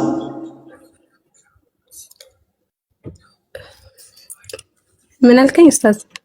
አስቴርም በመርዶክዮስ ስም ለንጉሱ ነገረችው ይላል መጽሐፍ አስቴር ምዕራፍ 2 ቁጥር 22 ላይ። በመርዶክዮሱ ትእዛዝ፣ በመርዶክዩ ኦቶሪቲ ማለት ነው አይደለ? ስለዚህ ማቴዎስ ወንጌል 28:19 ላይም ሂዱና አሕዛብ ሁሉ በስሜ ደቀ መዛሙርቱ አድርጓቸው ሲል እኔ በነገርኳችሁ መሰረት፣ እኔ ኦቶሪቲውን በሰጠሁት መሰረት፣ እኔ በፈቀድኳችሁና እኔ ባዘዝኳችሁ መሰረት ለማለት ተፈልጎ ነው አርጊመንቱን ያመጣሁት። ኦኬ፣ እዚህ ጋር የሶስት ማንነት ስም መጠቀስ ሚኒንግለስ ነው ማለት ነው። እዚህ ጋር ኦቶሪቲን ነው የሚያሳየው። የአብንም የወልድንም የመንፈስ ኦቶሪቲ ነው። ሲጀመር ጥቅሱ እኮ ማቴዎስ ወንጌል 28:19 ኦሪጂናሉ በደቀ መዛሙርቴ ስም አድርጉ ነው የሚለው። አይደለም በስሜ ደቀ መዛሙርት አድርጉ ነው የሚለው ኦሪጂናሉ። ግልጽ ነው። መራዋሽ ግልጽ ነው፣ ገብቶኛል። እሺ ጀዛከላ ኸይር። አይሰማም ነበር እንዴ? የኔ ነው የማይሰማው? አሁን ይሰማል። ያንተም ይቆራረጣል። ዛሬ ቤቱ አደጋ ውስጥ ነው ያለው። አዎ እንዴ ኮፒሊንግ አድርጉ ጋይስ። የሆነ ነገርማ አለ። ቅሩበት ወይ ካልሆነ አሁን ይሰማል። ካሊድ ገብቷል። እንዲህ ይቀራበታል። አሁን ታይቶ ካሊድ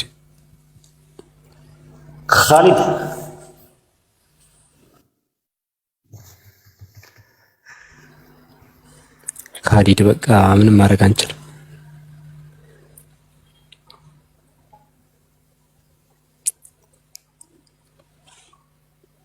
ሌላ ሰው እናስገባ።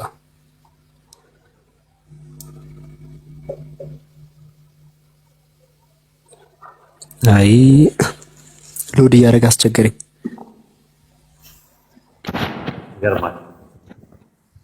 ሰላም አለይኩም።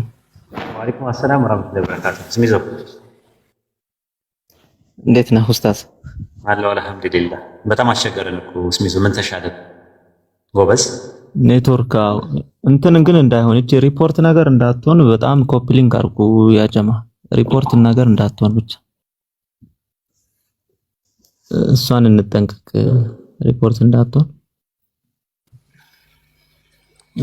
ታፕታፕ በደንብ አድርጉ፣ ኮፕሊክ በደንብ አድርጉ። እሱ ነው እንትን የሚያደርገውና ምናልባት የቅድም ኢክራም የምትባል ልጅ ናት መሰለኝ አይ ቲንክ ባነሳችሁ ጥያቄ ላይ እኔም ትንሽ ጥያቄ ነገር ለመጨመር ነበረ ኡስታዝ እና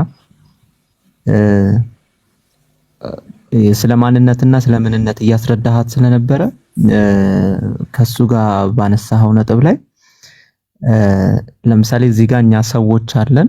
ይሄ ሰውነት ወይም ደግሞ ሰው የሚባለው ምንነታችን ሲሆን እያንዳንዳችን ደግሞ እኔ ስሚዝ ኡስታዝ ወሂድ እንዲያለም ማንነታችን ነውና እዚች ጋር በአጠቃላይ ግን አንድ ሰው አለ ብቻ ሳይሆን ብዙ ሰዎች እንዳሉ ነው የምንረዳው በማንነት ደረጃ ማለት ነውና ወደ ትሪኒቲ ሲመጣ ለምንድን ነው ምንነታቸውን አንድ ብቻ ስለሆነ አንድ አምላክ አለ የሚል ድምዳሜ ውስጥ ልንገባ የቻለው? ልክ እዚሁ ጋር ለምሳሌ በሰውነቱ አስረድተን ግን አንድ ሰው ብቻ ሳይሆን እዚህ ለምሳሌ ገስት ላይ እንኳን ብዙ ሰው አለ እንደምንለው ሁሉ ይሄን ድምዳሜ ለምን መጣ ነው ወይ ሌላ የተለየ ዲፊኒሽን ኖሮት ነው? ከተረዳኸኝ ኡስታዝ። ተረድቻለሁ። አሁን ለምሳሌ አናንያ፣ አዛርያና ሚሳኤል የሚባሉ አሉ አይደለ? በባይብሉ እና አብደናጎ የሚባሉ አሉ። የባቢሎን ሰዎች ያወጡላቸው ስም ሲድራቅ፣ ሚሳቅና አብደናጎ ነው። ትክክለኛ ስማቸው አናንያ፣ አዛርያና ሚሳኤል የሚባሉ ናቸው። እነዚህ ግን ሶስት ሰዎች ብሎ ነው ያስቀመጠው። ለምን? በፐርሰንት ደረጃ ስለሆኑ ማለት ነው። አሁን ለምሳሌ ማንኛውም ሰው በጠይቀው እዚህ ያለነው ግሩፕ ውስጥ ያለነው በማንነት ነው። ራሱ ስንት ሰው አለ ብዬ ስል ስንት የምትለው ማንነትን ታሳቢና ዋቢ ያደረገ ነው። 2000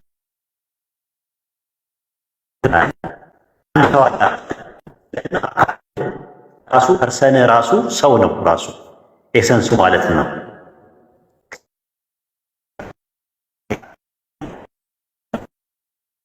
በአካል ሰው ስለሆኑ ማለት ነው።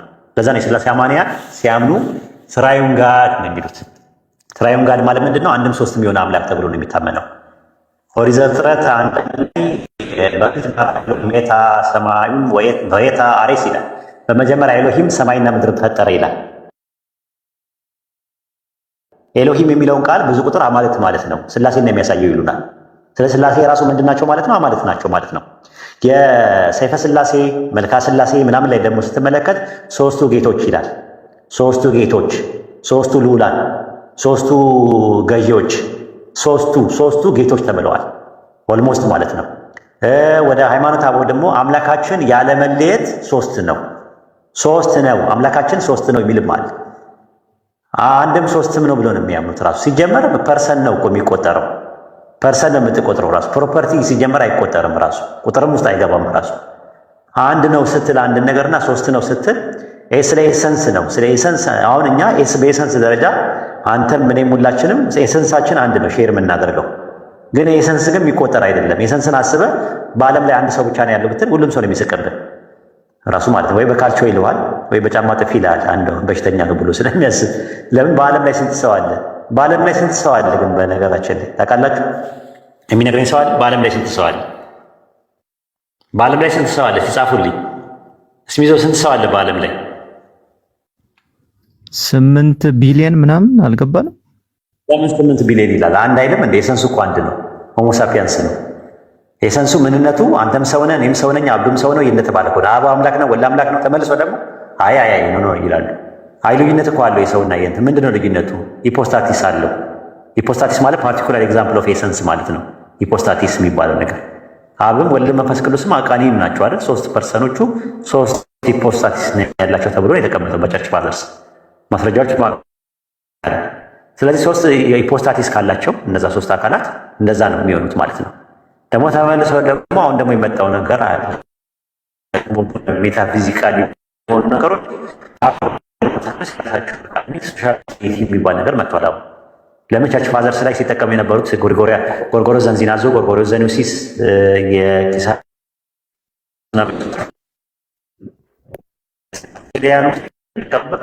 ፈቃድ የሚባለው ነገር ያለው እንትን ላይ ነው፣ ኤሰንስ ላይ ነው ያለው፣ ኦንቶሎጂ ነው ብሎ ስለሚያምኑ ነው። ወደ ፕላቶኒክ ደግሞ አንደርስታንዲንግ ስትሄድ ደግሞ ሌላ ነው ራሱ። እዚያው በኢስላሚክ ማይንድሴት ውስጥ ከሄድክ ደግሞ ለምሳሌ በፈቃድ እናንተን እንለያያለን። እዚህ መጥቻለሁ፣ ሌላ ደግሞ ቤቱ የሚቀመጥ ሊኖር ይችላል። የፈቃድ ልዩነት አለ አንድ ማለት ነው። ግን የፈቃድ ደግሞ አንድ የሚያደርገን ፈቃድ አለ። መብላት መጠጣት እንፈልጋለን፣ መተኛት እንፈልጋለን፣ መነሳት እንፈልጋለን፣ ማግባት እንፈልጋለን። ልጅ መውለድ እንፈልጋለን። ይሄ ነገር የጋራ የሆነ ነገር ደግሞ ፈቃድ አለን ራሱ ማለት ነው። ኦንቶሎጂካልም ነው ሜታፊዚካልም ነው። ግን በክርስትናው ዓለም ደግሞ ሜታፊዚካል ነው ፈቃድ የሚለው ይለያያል። ስለዚህ የትሪኒቲ ኮንሴፕት በሰው ነው እንደው የሚያስረዱት። አሁን ሁላችን እኔ አንተ አብዱ በአካል ሶስት ነን፣ ግን አንድ ኤሰንስ ነው የምንጋራው ይላሉ። ግን እኛ አብዱ አንተና እኔ ስንት ሰዎች ነን ነው ጥያቄው። ሶስት ሰዎች ምናችን ነው ሰው ሶስት አላችን ወይም ደግሞ ከፍጥረት በላይ የሆነ ሶስት አካል ካለ ወደ ሶስት አምላክ ወደሚሆን ነው የሚሄደው ራሱ ማለት ነው። ኦንቶሎጂካልም ሜታፊዚካልም ስንመለከተው ግልጽ ነው። አወሳሰብኩበት። አይ በደንብ ግልጽ ነው ኡስታዝ። እንደውም በመልስ ውስጥ ድጋሚ እንደውም ላነሳ የነበረው ስለ ፍቃድ ጉዳይ አሁን ይህንን ስናነሳ እኛም አይ እናንተ እኮ አሁን ለምሳሌ እናንተ ሰዎች ስለሆናችሁ ፍቃዳችሁ አንድ አይደለም፣ የነሱ ግን ፍቃዳቸው አንድ ስለሆነ ለዛ ነው የሚልም ፖይንት ላነሳ ነበር። ምላሽ ሰጥተህበታል፣ ዳሰኸዋል። ሁለት አይነት ፍቃድ የሚለው ነገር በጣም ኩነት የሚሉት ነገርም አለ። ራሱ ኩነት ሞድ ኦፍ ኤግዚስታንስ ይባላል በውጭው ዓለም ማለት ነው። ቴዎሎጂ ላይ ሞድ ኦፍ ኤግዚስታንስ የሚባለው ነገር ኩነት አለ። በአብ ልብነት ያስባሉ፣ በወልድ ቃልነት ይናገራሉ፣ በመንፈስ ቅዱስ ትንፋስ ይኖራሉ ይላል። ግን አብን ወልድ መንፈስ ቅዱስን ባይብል ላይ ካያቸው ሶስት ፈቃድ እንዳለ ማን ነው አብና ወልድ ሁለት የተለያየ ፈቃድ እንዳላቸው ባይብል ላይ በግልጽ ተቀምጠዋል። ሁለት እውቀት የተለያየ እውቀት እንዳላቸው እንዲሁም በተመሳሳይ ደግሞ ሁለት የተለያየ ስሜት አላቸው። እርስ በርሳቸው ሲዋደዱ ታያለ፣ ሲያወሩ ታያቸዋለ። ወልድ ከራሱ ቃል ሲያወጣ ታያዋለ፣ አብም ደግሞ ከራሱ ቃል ሲያወጣ ታያዋለ። ሁለት የተለያየ ፐርሰኖች ስለሆኑ ማለት እንደኛ ማለት ነው እንደ ፐርሰን። ስለዚህ አያስኬድም ብዙ ጊዜ ማለት ነው። ኩነት ወይም ደግሞ ሞድ ኦፍ ኤግዚስታንስ የሚባለውን ለመጀመሪያ ጊዜ ያመጣው እንትና ነው ሰባሊዮስ ነው። ሰባሊዮስ የሚባለው ነገር ነው። አንድ አምላክ አለ፣ ልክ አንድ ሰው አለ። የአንድ ሰው ውስጥ ቃሉና መንፈሱ ይወጣሉ። ቃሉና መንፈሱ እስትንፋሱ አለ። ስለዚህ ቃሉ ወልድ ይባላል፣ እስትንፋሱ መንፈስ ቅዱስ ይባላል ብሎ ያስተማረው እሱ ነው። አሁን ደግሞ የሐዋርያ ቤተክርስቲያን ዩናይትድ ፔንቴኮስታል ቸርች የሚባለው ከካሪዝማቲክ ቸርቾች ወይም ከፔንቴኮስታል ውስጥ በ1916 ላይ ተገንጥለው ወጥተው ኦንሊ ጂሰስ የሚባለው መሰረቱት ማለት ነው። አንድ ኢየሱስ ብቻ። ስለዚህ አንድ አምላክ አለ። የአንድ አምላክ ስሙ ኢየሱስ ነው። ከዛ በኋላ ደግሞ ለልጁ ለወልድ ቃሉን ስጋ ሲያደርግ የተወለደው ደግሞ ወልድ ይባላል። ከዛ ደግሞ ከአፉ የሚወጣው እስትንፋሱ መንፈስ ቅዱስ ይባላል። ስለዚህ አብም ወልድ መንፈስ ቅዱስም ራሱ ኢየሱስ ነው። ማቴዎስ ወንጌል 28:19 ላይ ሂዱና አሕዛብን በአብ ወልድ መንፈስ ቅዱስ አጥምቁ አለ። ሐዋርያት ደግሞ ሄደው ያጠመቁት በኢየሱስ ስም ነው። ስለዚህ የኢየሱስ ስም የሚለው የአብም የወልድ መንፈስ ቅዱስ ስም ነው አርጊመንታቸው። ይሄ ነው ትምህርታቸው ማለት ነው። ቄስ ተክለማርያም ለዛኛው ከዚህ የተለየ ትምህርት አላስተማሩም። ምናልባት የሚለየው ነገር ያስተማሩት ምንድን ነው? የክርስቶስ ሥጋ ሰማያዊ ነው የሚለው ትምህርት ነው። ሶርሱ ወይም ደግሞ ኦሪጂኑ ሰማያዊ ነው። ከማርያም ምንም የነሳው ነገር የለም። ድንግል ማርያም ማኅፀን ውስጥ ቃል ነው ራሱ ቼንጅ ያደርገው ወደ ሥጋ የሆነው ቃል ነው ሥጋ የሆነው እንጂ ከማርያም ምንም የወሰደው ነገር የለም። ማኅፀኗ ልክ እንደ ክራይ ነው የተጠቀመበት የሚል ትምህርት ነው ያላቸው። በነገራችን ላይ ይህ ትምህርት በፊትም ነበረ ራሱ ሃይማኖተ አበው ላይ ስታነበው እና አትናቴዎስ ምናምን ሲያወሩ ታየዋለህ ይህን ትምህርት። ስለዚህ በዛ ዘመን ነበረ ራሱ። ዶስቲሶች የሚባሉትም እንደዛ ነበር የሚያምኑት የነበረው። መርቃያኖስም እንደዚህ አይነት ትምህርት አለው። የተለያየ ትምህርት አለ። ሱስኖሲያውያን የሚባሉ በ19ኛው ክፍለ ዘመን አካባቢ ላይም ነበሩ። ከፕሮቴስታንት ጋር ፓራላል የተገነጠሉ የሪፎርሚንግ ኤጅ ላይ ማለት ነው።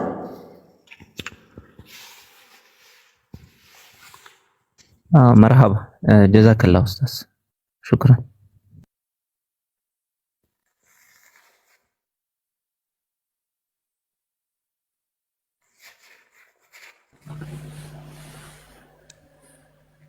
ጉድ ጆብ። ሰላም አለይኩም። ይሰማል? አይሰማም። ወአለይኩም ሰላም ወራህመቱላሂ ወበረካቱ። እሺ ሁላችሁንም ለአላህ ብያችኋለሁ። ሁላችሁም ደስ የሚል ነገር አላቸው። በተለይ ኡስታዝ እኔም በዚህ በንጽጽሩ ዙሪያ ሰራ ነበረ። ያው በሶሻል ሚዲያ ባይሆንም በአካል ብዙ ሰዎች ጋር እናወራለን። ግን ትንሽ ኢሞሽናል የመሆን ነገር ነበረኝ። ከዛ በኋላ ይህንን ባህሬን አልሐምዱሊላህ ከአላህ በታች ኡስታዝ ወሂድ ቀርፎልኛል። ስለዚህ ላመሰግን እወዳለሁ። ሁላችሁንም ፊት ምን አይነት ጸባይ መላበስ እንዳለብን ከሱ ተምሬያለሁ። እና ሌላ አንድ ጥያቄ አለ።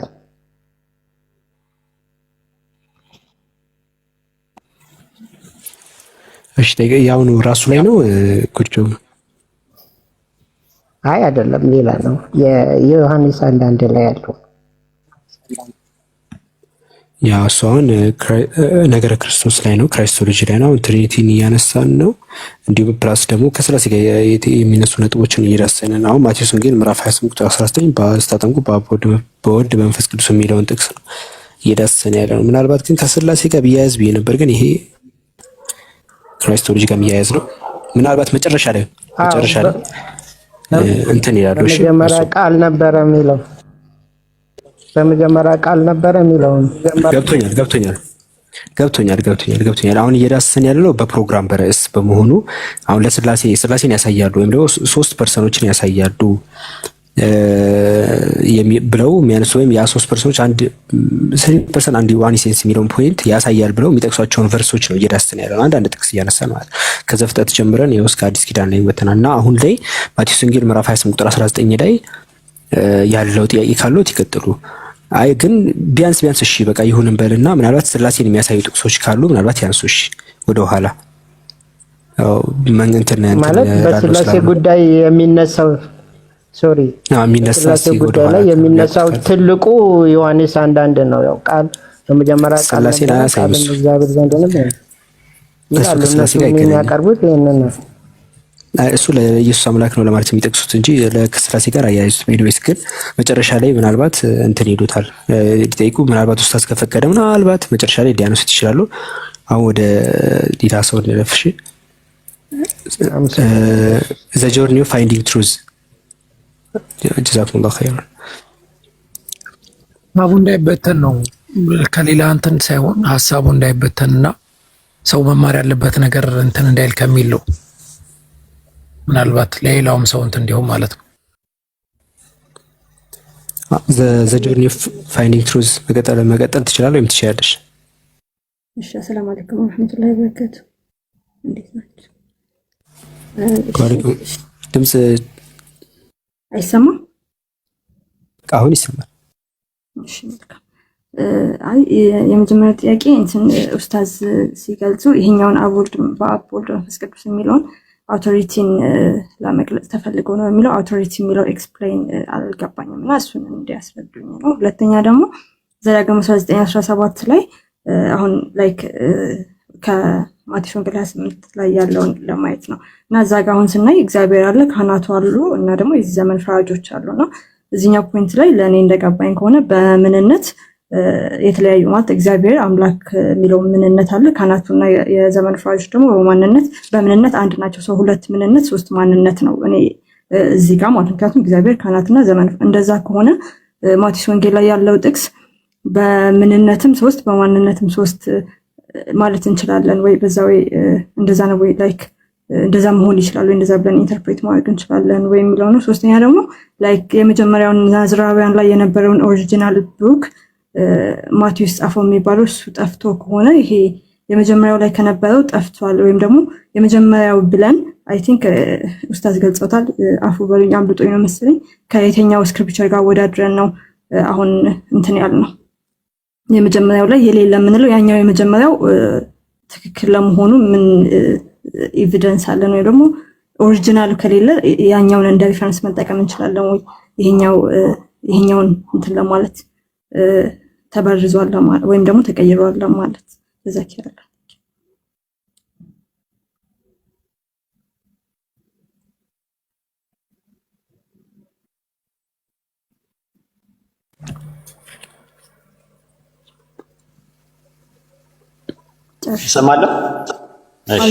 ሰማለሁ። ሁለት የተለያዩ ጥያቄዎች ነው የጠየቅሽው።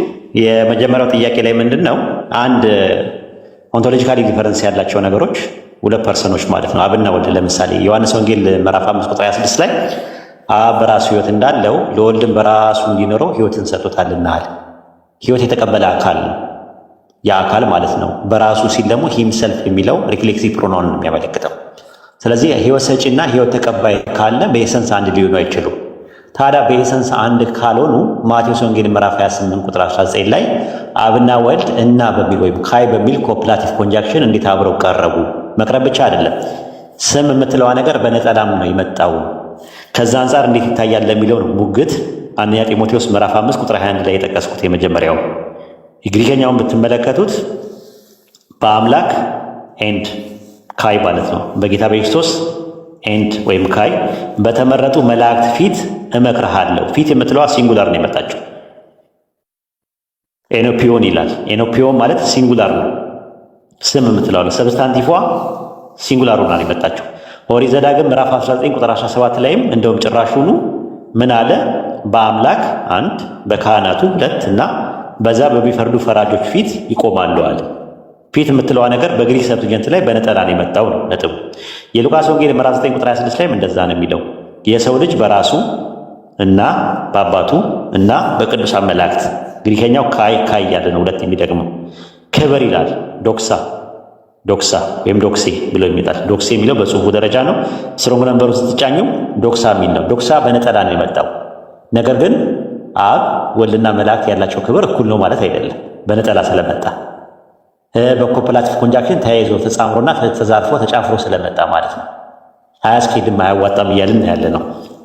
ሌላው የስላሴ ፎርሙላ ብለው የሚሉትን የሚያፈርሰው ነገር ምንድን ነው? ማቴዎስ ወንጌል ምዕራፍ 28 ቁጥር 19 ላይ ያለው ኦሪጂናሉ ወይም ደግሞ በዕብራይስጡ የነበረው ሂዱና አሕዛብ ሁሉ በስሜ ደቀ መዛሙርት አድርጓቸው የሚል ነበረ አለ። ያንን ስንል ከኪሳችን ይሆን አግኝተን ያመጣ ነው ስንል አይደለም። ታዲያ ከየት አመጣችሁት ከተባለ ቸርች ሂስትሪ የሚባላል የቂሳርያው አውሳቢዮስ መጽሐፍ 3 ምዕራፍ 5 ቁጥር 2 ላይ ልብ አድርጉ።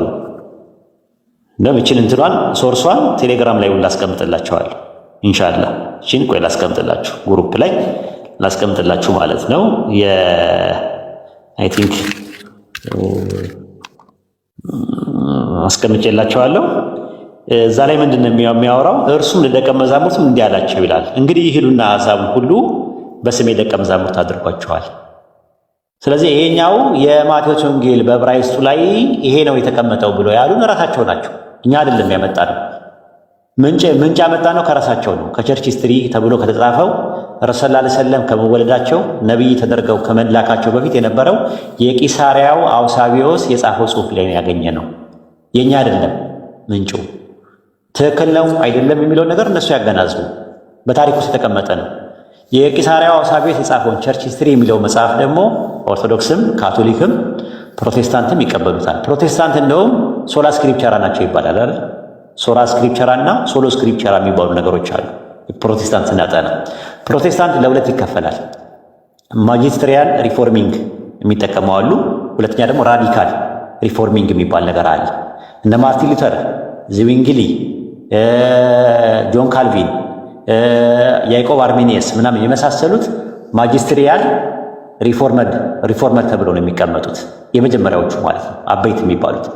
ራዲካል የሚባሉት ደግሞ ዋልታ ረገጥ የሚባሉት ደግሞ እነሱ ደግሞ ሶሎ ስክሪፕቸራ ናቸው። በቃ የምንቀበለው ስክሪፕቸር ብቻ ነው፣ ሌላ ነገር አለ። እነዛኞቹ ደግሞ ምን ይቀበላሉ? ባይብል ሱፕሪም ኦቶሪቲ ነው እንጂ ሰቦርዲኔት ኦቶሪቲ አንቀበልም ማለት አይደለም ነው የሚሉት።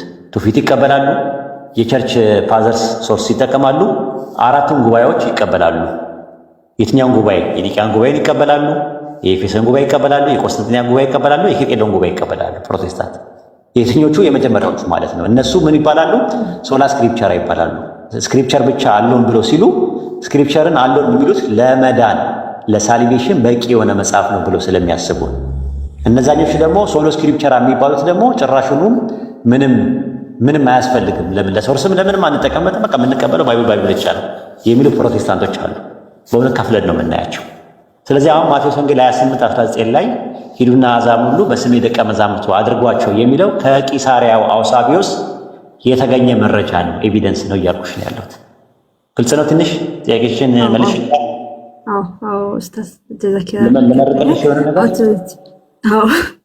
አውቶሪቲ ሲባል ምን ለማለት ነው? እሱን ኤክስፕሌን አድርግልኝ። አውቶሪቲ እንደዛ ከሆነ ደግሞ 3 ነው፣ ምርቃት ነው የሚሆነው።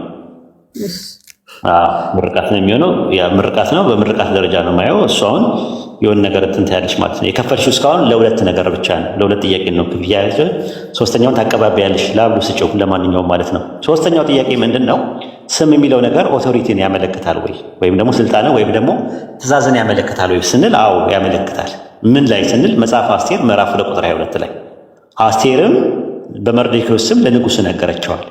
በመርዶክዮስ ስም ሲባል መርዶክዮስ በነገራት መሰረት፣ እሱ ባዘዛት መሰረት፣ እሱ በእንትን ባላት በላካት መሰረት ከዛ አንጻር ከዛ ታሳቢና ዋቢ ባደረገ መልኩ ለማለት ከተፈለገ እነኛ ደግሞ አንደኛ ሳሙኤል ምዕራፍ 25 ቁጥር 9 ላይ የዳዊት ጎልማሶች መጡ፣ ይህን ቃል ሁሉ በዳዊት ስም ለናባል ነግረው ዝም አሉ ይላል። በዳዊት ስም ማለት ዳዊት በነገራቸው ባዘዛቸው መሰረት ማለት። ማቴዎስ ወንጌል 28:19 ላይም በስሜ ደቀ መዛሙርቱ አድርጓቸው ሲል ኢየሱስ በእሱ በነገረ መሰረት እሱ በላካቸው መሰረት እሱ መልእክተኛ ነው ተብሎ በተባለው መሰረት ለማለት ተፈልጎ ነው። ለምን እንደዛ አለ? ማቴዎስ ወንጌል ምዕራፍ 10 ቁጥር 42 ላይ በደቀ መዛሙርት ስም ቀዝቃዛ ውሃ የሚያጠጣ ይላል። በደቀ መዛሙርት ስም ማለት በጴጥሮስ ስም ማለት ነው። ያ ማለት ምን ማለት ነው? ትርጉሙ በጴጥሮስ ስም ማለት ምን ማለት ነው? በጴጥሮስ ስም እያልን ነው እንትን የምንለው አይደለም። ግን በጴጥሮስ ስምን በጴጥሮስ በተነገረው መሰረት ጴጥሮስ በተላከው መሰረት ለምን እዛ ጋር ማቴዎስ ወንጌል ምዕራፍ 10 ቁጥር 40 ላይ እናንተን የሚቀበል ይቀበላል አለ። እኔ የሚቀበል የላከኝን ይቀበላል። ጻድቅን በጻድቅን ስም የሚቀበል የጻድቁን ዋጋ ያገኛል። ነብይን በነብይ ስም የሚቀበል የነብይን ዋጋ ያገኛል። ስለዚህ ስም የምትለዋ ነገር ኦቶሪቲን ለማመልከት፣ ትእዛዝን ለማመልከት፣ መቀበልን ለማመልከት፣ አክሴፕታንስን ለማመልከት የገባ ነገር ነው እያለን ያለ ነው። ለምሳሌ እዛው ላይ ስትመለከችው በደቀ መዛሙርት ስም ቀዝቃዛ ውሃ ያጠጣ የሚል የለም። ማቴዎስ ወንጌል ምዕራፍ 10 ቁጥር 42 ላይ በደቀ መዛሙርት ስም ቀዝቃዛ ውሃ፣ እንደገና ደግሞ ማርቆስ 9:41 ላይ ደግሞ በስሜ ቀዝቃዛ ውሃ የሚያጠጣችሁ ዋጋው አይጠፋም ማለት። ስለዚህ በኢየሱስ ስም ውሃ ማጠጣትና በደቀ መዛሙርት ስም ውሃ ማጠጣት ሪሌቫንት ሆኖ ቀርቧል። እዚህ ላይ ስትመለከችው ሪሌቫንት በሆነ ነገር የቀረበ ነገር ምንን ያመለክታል? ኦቶሪቲን ያመለክታል፣ ትእዛዝን ያመለክታል፣ አክሴፕታንስን ያመለክታል፣ የተለያየ ነገር ሊያመለክት ይችላል ለማለት ተፈልጎ ነው። እሺ ኡስታዝ፣ እዚህ ላይ ላይክ አሁን በስም የሚለው ኖርማሊ እኔም ከአሁን በፊት ያው ኦልሬዲ ሪሰንትሊ ነው ሪቨርት ነኝና እና አንደርስታንድ እናደርገው የነበረው በስም ነው። በቃ ፕራክቲስ የሚደረገው በእንትና ስም ሲባል በሱ ስም የሆነ ነገር ይደረጋል ነውና እዚህ ውስጥ አሁን የገባኝ እኔ ላይክ በእነሱ ውስጥ የተደረገውን አውቶሪቲ ወይም ደግሞ አይዶል መልእክቱን ነው ማለት ነው። ኦንቶሎጂካል አይደለም፣ ኦንቶሎጂካል ሳይሆን ሜታፊዚካል ነው። ምንነትን ሳይሆን ማንነትን ነው የሚያሳየው። ለምሳሌ እዚህ ጥሩ ስም አላት። ስምሽ ማን ነው አንቺ? ሁዳ። ሁዳ በቃ በሁዳ ስም ባንክ ላይ 100,000 ብር ባስገባ ሁዳ የሚለው ነገር ስምሽ ማን ነው ስልሽ ማንነትን ነው የሚያሳየው። ስለ ማንነት ነው የምናወራው ስም ስንል።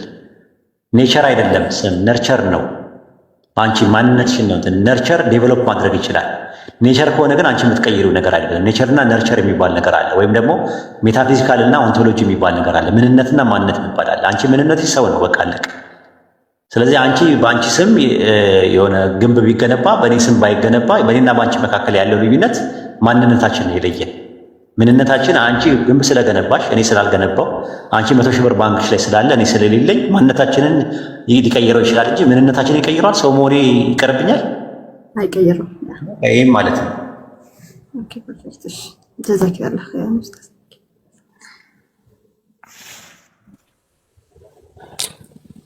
አይ ቲንክ በቃ ይበቃል። እንትን ለክርስቲያን አሁን ወደ ክርስቲያን ወገኖች ብንዞር ይሻላል ነው። በጣም ቆየን ወደ እነሱ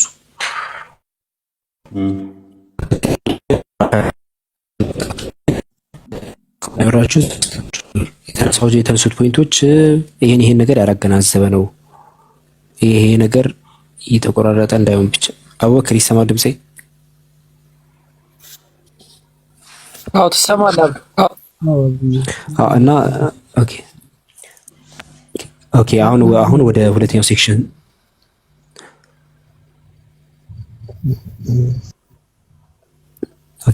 ወደ ሁለተኛው ሴክሽን ዞረናል። ያው ጥያቄ አስተናግደናል አሁን ከሙስሊም ሳይድ። አሁን ደግሞ ክርስቲያኖች፣ ምናልባት እያዳመጣችሁ ያላችሁ ክርስቲያኖች ደግሞ እስካሁን የተነሱት ነጥቦች ወይም ዲስከስ ሲደረጉ የነበሩት ከዚህ አንጻር ስህተት ነው፣ ይሄ ነገር ስህተት ነው ብሎ አንድ ሰው በማስረጃ ያላያችሁት አንገል አለ፣ ያላያችሁት ወይም ደግሞ ይሄን ፓርት ዘላችኋል ወይም ይሄ የተናገራችሁት ነገር ስህተት ነው፣ ማቴዎስ 28:19 ለስላሴ ማስረጃ ይሆናል፣ ስላሴን ያሳያል የሚል ክርስቲያን ካለ መግባት ይችላል።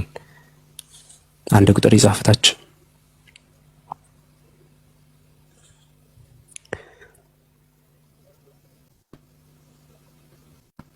ኤሚ ቦይ ኬት ቤተ እምነት ይሰማል? የተሽከረከረ ነው አልገባም። ኦኬ አሁን ገብቷል ነገር ኤሚ ቦይ ይሰማል?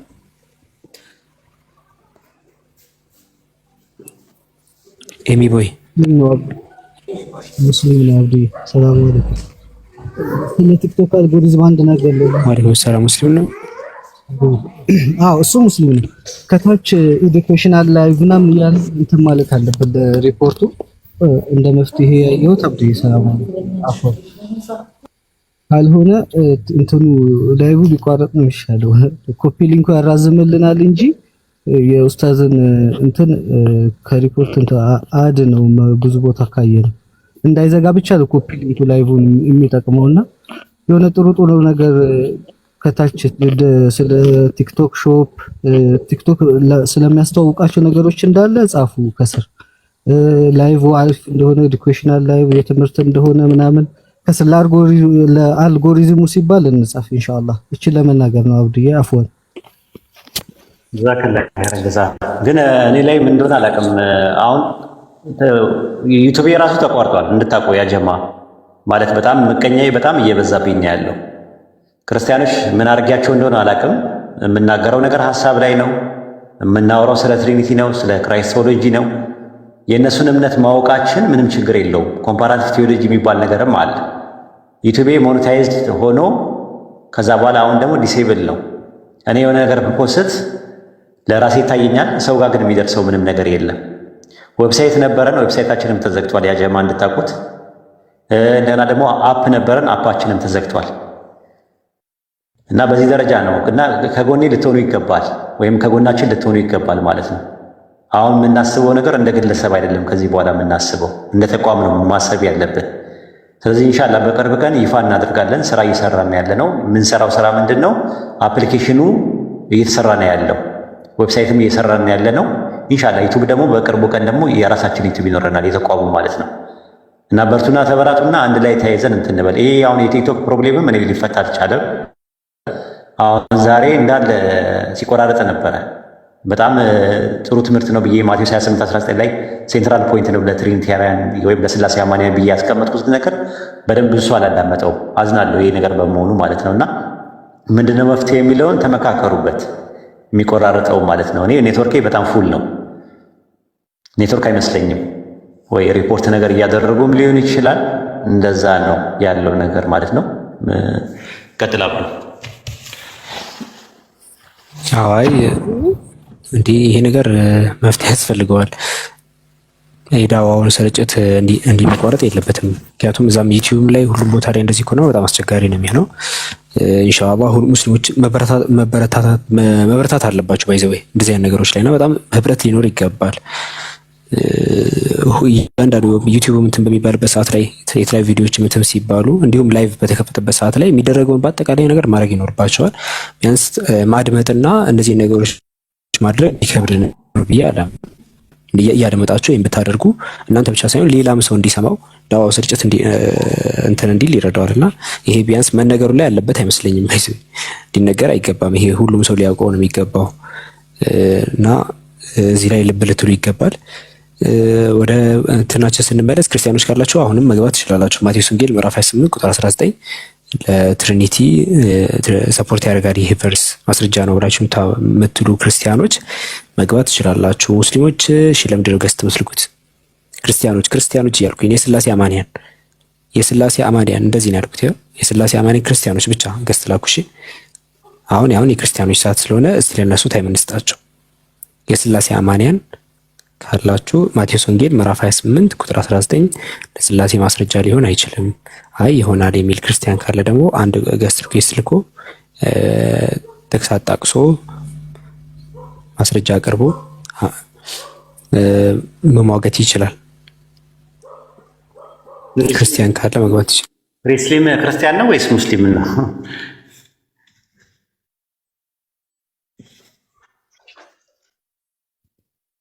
ከሪስሊም ሰላም ብያለሁ።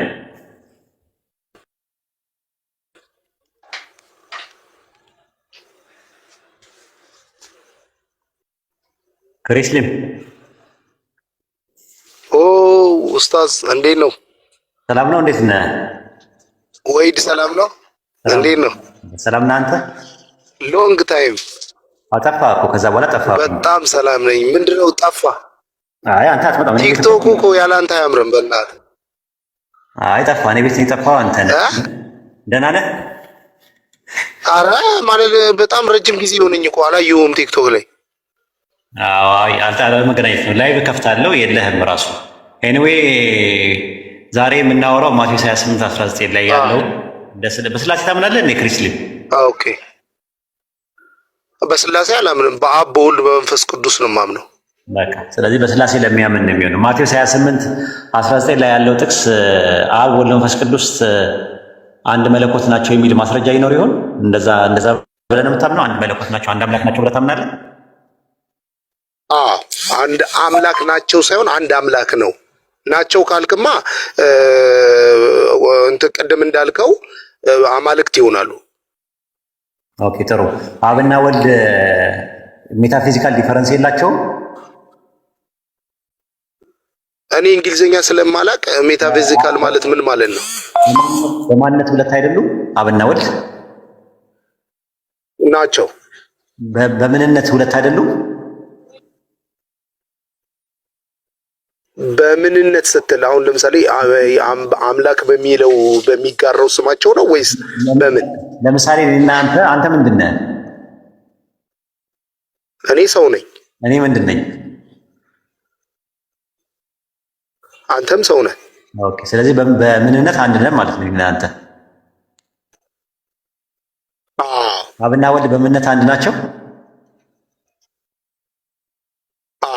በምንነት አንድ ናቸው አብና ወልድ?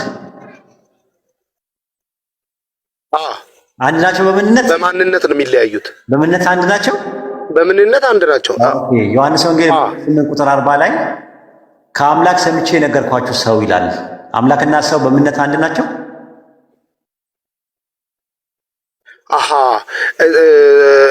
እንዴ እዚህ ጋማ ክርስቶስ እኮ በሰውነቱ ነው ያለው። አይጠየቁ ጥያቄ ሁለት ማንነት አይደል ያለው ክርስቶስ?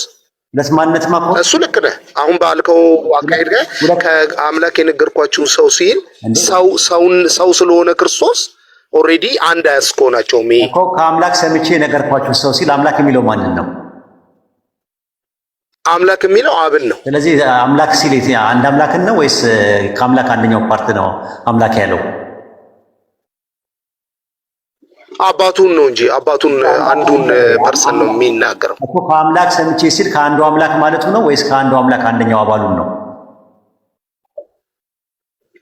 አሁን እዚህ ጋር አንድ የሚለውን ቁጥር ስላልተጠቀመ ያው አምላክ የሚለው አብን ለማመልከት አባቱን ለማመልከት እንደሆነ ነው። ስለዚህ የአንድ አምላክ እዛ ጋር ከአንድ አምላክ እየሰማ የሚናገረው ምን ነበረ? የሚናገረው ሰምቶ የሚናገረው ማን ነበረ? ምን ነበር ነው የሚለው?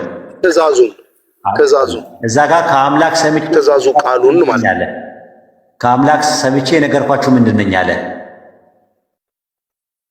ሰው ነኝ አለ። ስለዚህ ሰውና አምላክ ኦንቶሎጂካሊ አንድ ነው ወይስ የተለያዩ ናቸው? አንድ አይደለም። ስለዚህ በምንነት አብና ወልድ አንድ አይደሉም። ይሄ አሁን አንተ በጠቀስከው ጥቅስ መሰረት ነው። አንተ አሁን እኔ ከአምላክ የሰማሁት ሰው ስላለ በሰውነቱ አሁን ይህ ጥቅስ እውነት ነው። ሌላ ጥቅስ ምንነታቸውም ስለሚለያይ ለምን አብ አምላክ ነው፣ እዚህ ጋር ክርስቶስ ሰው ነው። ልጨምርልህ አንደኛ ጢሞቴዎስ 5:2 ላይ there is only one God አንድ አምላክ አለና and one mediator between God and men በአንድ አምላክና በሰዎች መካከል ያለው መካከለኛ አንድ መካከለኛ አለ። ዘማን ክራይስት ጂሰስ አለ። እሱም ኢየሱስ ነው። በአንድ አምላክና በሰዎች መካከል ያለው መካከለኛ ምንድን ነው? መሀል ላይ ያለው ምንድን ነው አለ? ሰው። በቃ አየው፣ ሰው መካከለኛ ሰው። አንድ አምላክ ብቻ አምላክ አለ የለም። ስለዚህ በአንድ አምላክና በሰዎች መካከል መሀል ላይ ከአንዱ አምላክ ሰማ የሚያስተላልፈው ያለው ሰው ነው አይደል? በኢየሱስ ደረጃ ያለው በምንነት በምንነት ደግሞ መልእክተኛና ነብይ ነው አይደል?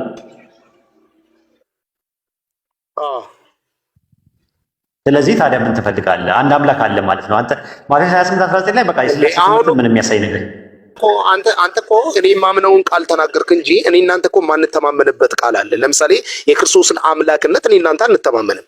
አንተ አምላክነቱን አትቀበልም፣ እኔ እቀበላለሁ። ሰውነቱን ግን እቀበላለሁ።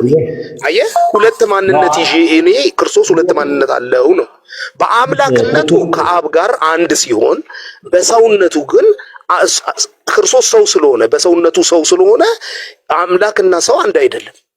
ከአምላክ የሰማውን ነገር ይናገራል በሰውነቱ በስጋው ወራት ስለሚል ገብቶሃል። አንተ የማታምንበት አንድ ነገር አለ፣ የክርስቶስን አምላክነት ስለማትቀበል።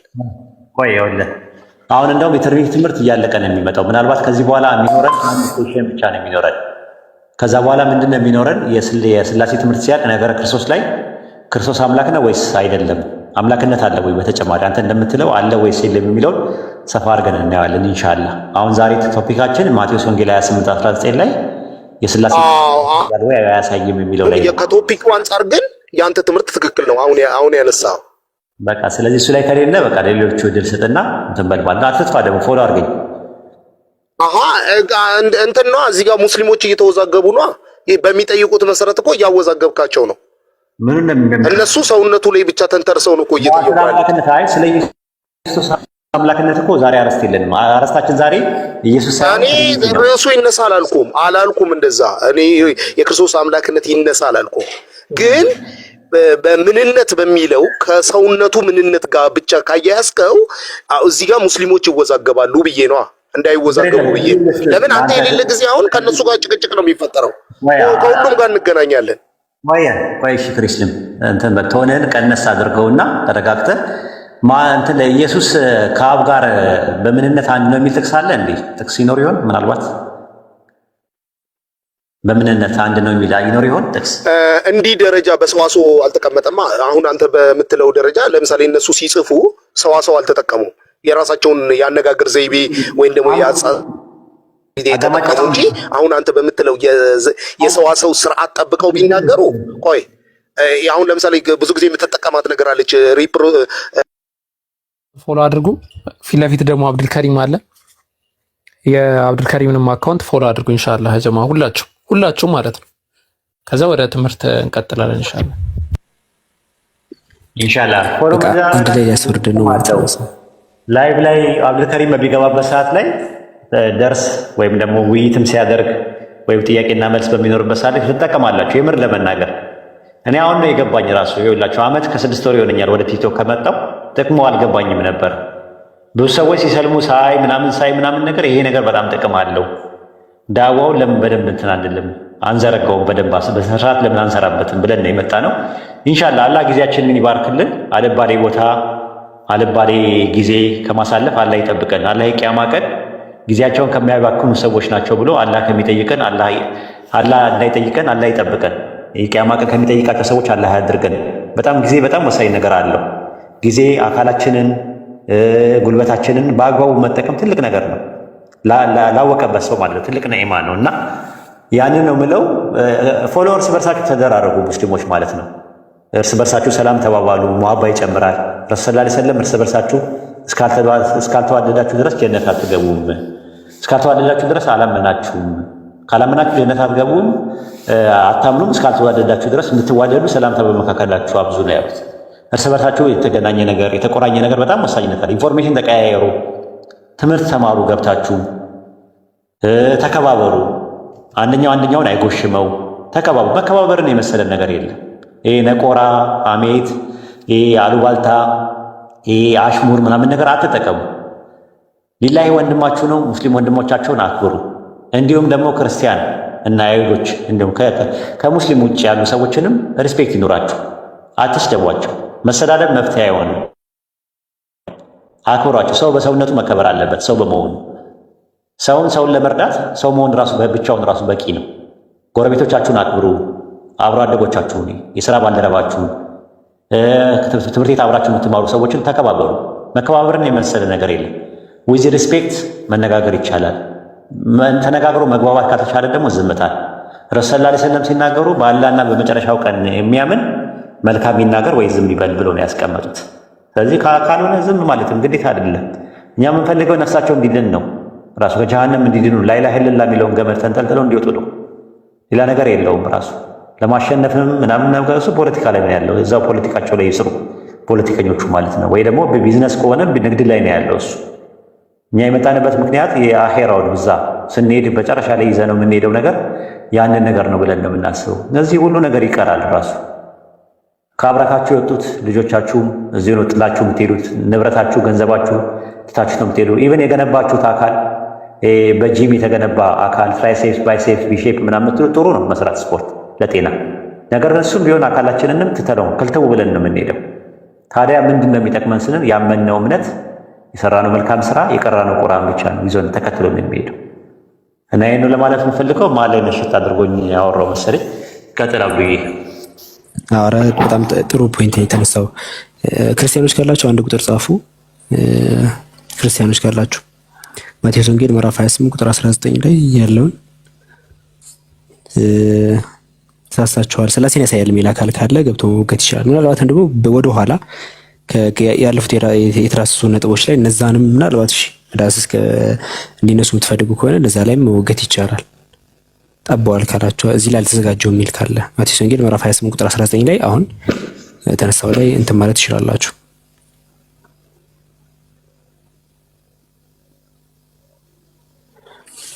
ቤቱን ፎሎ ያላደረጋችሁ ፎሎ አድርጉ።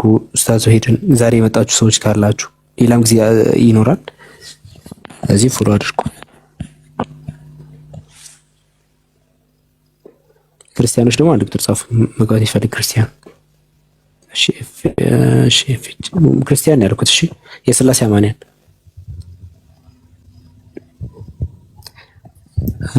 እሺ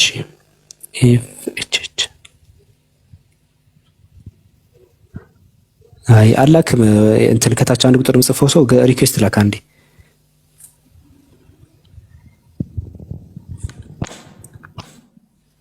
አሬ ክርስቲያን ያለ ሙስሊሞች አይደለም ሥላሴ አማንያን ገስት ላይ ያሉትን ፎሎ አድርጉ። አቡበከርን ፎሎ አድርጉት። ባይዘው ስለኛ አውርቶ ሰላንተ ማን ያወራል? አቡበከርን ፎሎ አድርጉት። እዚህ ላይ የምትመለከቱት አቡበከር ጥሩ ንጽጽር ላይ የሚሰራው ወንድማችን ነው። በጣም ጥሩ ልጅ ነው። ኡስታዝ ሄዶ ፎሎ ያላደረገ ደግሞ አንድ ቁጥር ይጻፍና ታች ብሎክ ላድርገው። ይሄ ትልቅ ትምህርት ነው ዛሬ ያገኘ ነው። ብሎክ አስደረገን የሚል እኮ ኡስታዝ ክርስቲያኖች እንግዲህ እንዴት ነው? በእኔና በጥምቀት የማይጫወት የለም። በኋላ ላይ ደግሞ ወደ አብዱል ከሪም ልኮ ብሎክ አስደረገኝ እንድት በኋላ ላይ እንደዛ ነው። እሺ ዱከም ወይ ኡስታዝ ወዲ ሰላም ነው? እንዴት ነህ? ደህና ነኝ አምላክ ይመስገን። እንዴት ነህ? ሁሉ ሰላም ነው? አለሁ ማሻአላህ። አዳመጥክ ዛሬ ደርሱን ማቴዎስ 28:19 ዋው የሚገርም ነው። እዛ ላይ እኔ ራሱ እየተንገዳገርኩ ነበር። ግማሹ ተመለሰልኝ፣ የቀረች ጥቃቅን ነገር አለ። ኦኬ ማቴዎስ 28:19 ላይ ጥያቄ ካለ አቅርበው። ስም የምትለው አያያዥ ነኝ። እዛው ቀጥዬ ስም የሚለው ላይ ልጠይቅህ ነበር ከሌላ ጨምሬበት ማለት ነው። ኮመንት ስም ምን ይሁን? ኦኬ ኢዮኤል ምዕራፍ 2 ቁጥር 32 ላይ የጌታን ስም የሚጠራ በመከራ ቀን ፀሐይ በሚጨልምበት በመከራው ቀን የጌታን ስም የሚጠራ ይድናል ይልና ሮሜ ላይ ወስዶ ኢየሱስ ጌታ እንደሆነ ብትመሰክር አምላክ ከሙታን እንዳስነሳው ብታምን ትድናለህ ይላል። እንዲሁም ዮሐንስ ወንጌል ላይ እኔ በአምላክ ስም መጥቻለሁ ምናምን የሚል አለና ይሄንን አንድ ላይ ጨፍልቀው ኢየሱስ የምትለዋ አምስቷ ፊደል የአብ ስም ነች፣ የወልድ ስም ነች፣ የመንፈስ ስም ነች ምናምን ብለው አንድ ላይ ቀጣጥለው ትንሽ ግራ ለማጋባት ይሞክራሉ። እንዴት እንደገባቸው ባላውቅምና በአብ ወልድ መንፈስ ቅዱስ ስም አጥምቁ የሚለውን ስም የምትለው ኢየሱስን ያመልካች ነው የሚል ግምታዊ መላምት የሆነ ግራ ማጋቢያ ነገር አለና እሷን ትንቢተ ኢዩኤል ምዕራፍ 2 ቁጥር 28 እና ሐዋርያት ሥራ ምዕራፍ 2 ቁጥር 17 ላይ ዮዴሄ ባብሂ ነው የሚጠቀመው። የያህዌን ስም የሚጠራ ይድናል ነው የሚለው። አጋጣሚ ጴጥሮስ ከመጽሐፈ ኢዩኤል ትንቢተ ኢዩኤል ምዕራፍ 2 ቁጥር 28 ላይ ሲጠቅስ ፓራፍሬዝ ኮቴሽን አይደለም፣ ዳይሬክት ኮቴሽን ነው የጠቀሰው። ስለዚህ ዮዴሄ ባብሂም የነበረውን ኩሪዮስ እያለ ተርጉሞታል ማለት አይደለም። እነዛ ካደረገ ጴጥሮስ ነው ስህተት የሚኖርበት። ነገር ግን እንደዛ አይደለም መጽሐፉን ከሆነ የሚጠቅሰው። ስለዚህ ሮሜ ምዕራፍ 10 ላይ ያለው ኢየሱስ ጌታ እንደሆነ በአፍህ ብትመሰክር አምላክ ከሙታን እንዳስነሳው በልብ ብታምን ትድናለን የሚለው እዛ ጋር ኢየሱስ ጌታ እንደሆነ ሲል ጌታ የሚለውን ቃል የሚጠቀሙበት በባይብል ላይ ስልጣንና ሹመትን እልቅናና ማዕረግን ለማሳየት ነው። ልክ ሐዋርያት ሥራ ምዕራፍ 2 ቁጥር 36 ላይ እንዳለው ማለት ነው። ግን እዛ ላይ ወረደ ብለህ ስታየው አንዱ ጌታ የሁሉ ጌታ ነው የሚለው ዘዳግም 6:4 ላይ ያለውን ነው። እስራኤል ስማ አምላካችን ያህዌ አንድ ያህዌ ነው። ስማ እስራኤሉ ያህዌ ለኻይኑ ያህዌ እኻድ ይላል። እኻድ እያለ ነው የሚጠቀመው። አሁን ያህዌ የሚለውን ዮዴሄ ባፌ የሚለውን ማርቆስ ወንጌል 12:29 ላይ ሲያስቀምጡት እስራኤሎች ስማ ጌታ አምላካችን አንድ ጌታ ነው አለ። ጌታ ብለው ያስቀመጡት ኩሪዮስ ብለው ያስቀመጡት ሲተረጉሙት ከዘዳግም 6:4 ላይ ዮዴሄ ባፌ ከሆነ ዮዴሄ ባፌ ነው አንድ የተባለው። አንዱ ጌታ ማለት አንዱ ያህዌ የሁሉም ያህዌ ነው። ለሚጠሩት ሁሉ ባለጸጋ ነው። የያህዌን ስም የሚጠራ ይድናል ትርጉሙ እንጂ ስለ ኢየሱስ አይደለም የሚያወራው። ይሄ መጀመሪያ ያዘልኝ። ወደ ሁለተኛው ደግሞ የመጣበት ዮሐንስ ወንጌል ምዕራፍ 5 ቁጥር 43 ነው አይደለ? እኔ በአባቴ ስም መጥቻለሁ አልተቀበላችሁኝም የሚለው ምን ችግር አለው? አንደኛ ሳሙኤል ምዕራፍ 17 ቁጥር 45 ላይ ዳዊት ምን አለ? በማን ስም መጥቻለሁ አለ? በሰራይ ጌታ በሕያዌ ስም መጥቻለሁ ይላል እሱ። ስለዚህ የዳዊት ስም የአምላክ ስም ነው ማለት ነው። አንበዋል ስም ጥቅስ ምን ነው? ዝም አልኩት እኮ አይገርምም? እንደዚህ አላንተን አልኩ። ተቆራረጣለህ ወይ? እየሰማው ነው። ኧረ እየሰማው ነው። ኔትወርክ ቀያ ብርቶብኛል። እዛ እሺ፣ ተመለሳለህ። ዮሐንስ ወንጌል 5:43 ላይ መስለኛል። ኔትወርክ ቀያ ብርቶብኝ ነው። አይደ አያይዤ ያላነበብኩም እንጂ ማንበብማ መጽሐፍ ወደ 4 ምናምን እኮ ሸምድጃለሁ። ግን ያላ እንደዚህ ማያያዙ ላይ አቅማጠም እኮ አንደኛ ሳሙኤል ምዕራፍ 17 ቁጥር 45 ላይ ዳዊት በማን ስም ነው የመጣው? በሕያዌ ስም ነው የመጣው። በአምላክ ስም መጣ ማለት ዳዊት አምላክ ነው ወይም ደግሞ የዳዊት ስም የአምላክ ስም ነው ማለት እንዳልሆነ ሁሉ ዮሐንስ ወንጌል 5:47 ወይ 43 አካባቢ ላይ እኔ በጌታ ስም ማን ነው እኔ በአባቴ ስም መጥቻለሁ አልተቀበላችሁኝም ይላል። ሌላው በራሱ ስም ሲመጣ ትቀበሉታላችሁ። ሌላው በራሱ ስም ሲመጣ የሚለው እንዴት ሊያደርጉት ነው? በራሱ ስም ሲመጣ ማለት በራሱ የሚለው ነገር የራሱ ስም እንዳልሆነ እኮ ነው የሚያስረዳው። እኔ በአባቴ ስም መጥቻለሁ ማለት አባቴ ልኮኝ መጥቻለሁ ነው። ሌላው በራሱ ስም ሲመጣ ደግሞ ሳይላክ ራሱ ዝም ብሎ ነፍስያው ወይም ደግሞ ራሱ በራሱ ተነሳስቶ ሲመጣ ማለት ነው። ትርጉሙ ግልጽ ነው። ትክክል። አዎ ግልጽ ነው። ያልተመለሰ ነገር አለ ከጠየቅከው ውስጥ? የለም። ሌላውን ሌላ ጊዜ ጠይቃለሁ። የጳውሎስ ጉዳይ ነው እያጨናነቀኝ ያለው። እሱን ጄሮ የሚባል ልጅ ያው እያወናበደኝ ነው። ቅድም ስታነሳው ነበር። ኦኬ ችግር የለም። ጥያቄዎችን ስጨርስ ስለ ጊዜ አታቃጥል። ተኝተህ ለመነሳት ምንም ዋስትና የለህም። አሁን በጥያቄ ላይ ስለሆነ ውዝር አለው። አላህም ይረዳሃል። ምንም ችግር የለም። ያውቃል፣ የልብህን ያውቀዋል። ምክንያቱም በጥያቄ የተሞላ ሰው ስለሆንክ ማለት ነው። ግን ጥያቄዎችን መሰረታዊ የሚባሉት ጥያቄዎችን ቶሎ ቶሎ ጨርስና ብሰልም ጥሩ ነው። ለራስ ነፍስን ለማዳን ማለት ነው። ተኝተህ ለመነሳት ምንም ዋስትና የለም። እንቅልፍ መቼ እንደሚመጣ ሲወስድም አታውቀውም። ራሱ አማክሮም አይደለም የሚወስድህ እንቅልፍ ደግሞ የሞት ታናሽ ወንድም ነው። ሞትም እንደዛው ነው። ሲመጣም ሲያማክርህም ሲመጣም አማክሮ አይደለም የሚመጣው ሞትም ማለት ነው። ስለዚህ በሞት አፋፍ ላይ ሆኖ ሻሃዳ ብትይዝ ዋጋ የለው። አላህ ይጠበቅ ከሞትም አላህ እድሜን ያርዝመው እና ምንድነው የምንመኝልህ? ሂዳያ ነው የምንመኝልህ። ኢንሻአላህ በርታና አጥናና ቶሎ ብለህ ጠቅለል ብለህ ይህንን ሰማይና ምድር በመካከላቸው ያለውን የፈጠረውን የዓለማቱ ጌታ አላህ በብቸኝነት አምልክ። በአንድነቱ ላይ ሁለትነት ሶስትነት የሌለበትን፣ በጌትነቱ ላይ ባርነት የሌለበትን፣ በአምላክነቱ ላይ ሰውነት የሌለበትን፣ እንደገና ደግሞ በኃያልነቱ ላይ ድካም የሌለበትን፣ በጥበቃው ላይ እንቅልፍ የሌለበትን አንዱን አምላክ የአምልኮ ሀቅ የሚገባው የፈጠረህን የአምልኮ ሀቅ የሚቀበለውን አንዱን አምላክ የሚተሳሰብህን የፈጠረን ዓለማትን ሲፈጠር ብቻውን ነው የፈጠረው። ዓለማትን የሚያስተናብረው ብቻውን ነው። አህካሞቹን ይሄ ነገር ፈርድ ነው፣ ይሄ ነገር ሐራም ነው፣ ይሄ ነገር ሐላል ነው ብሎ ህጉን ያወጣውም እሱ ነው። በዛ ህግ መሰረት የቂያማ ቀንም የሚፈርደው እሱ ነው። ይሄን አምላክ በብቸኝነት አምልከ ወደ እሱ መጠቅለልም መሄድህን እንፈልገዋለን ማለት ነው ኢንሻአላህ። እና በርታ። እሺ፣ አመሰግናለሁ።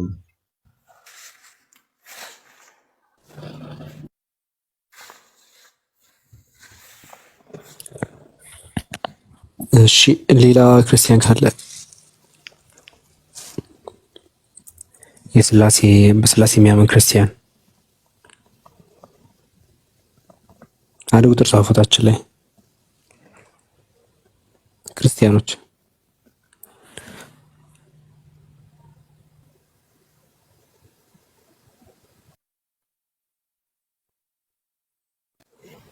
ሚኪ የሚባል ሰው ገስት ሪኩዌስት አላክም። እኔ አይታየኝም። ሪኩዌስት ላክ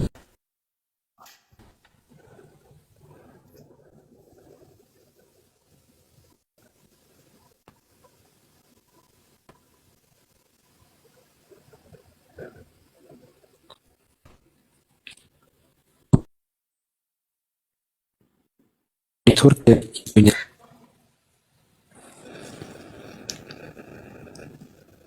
አይ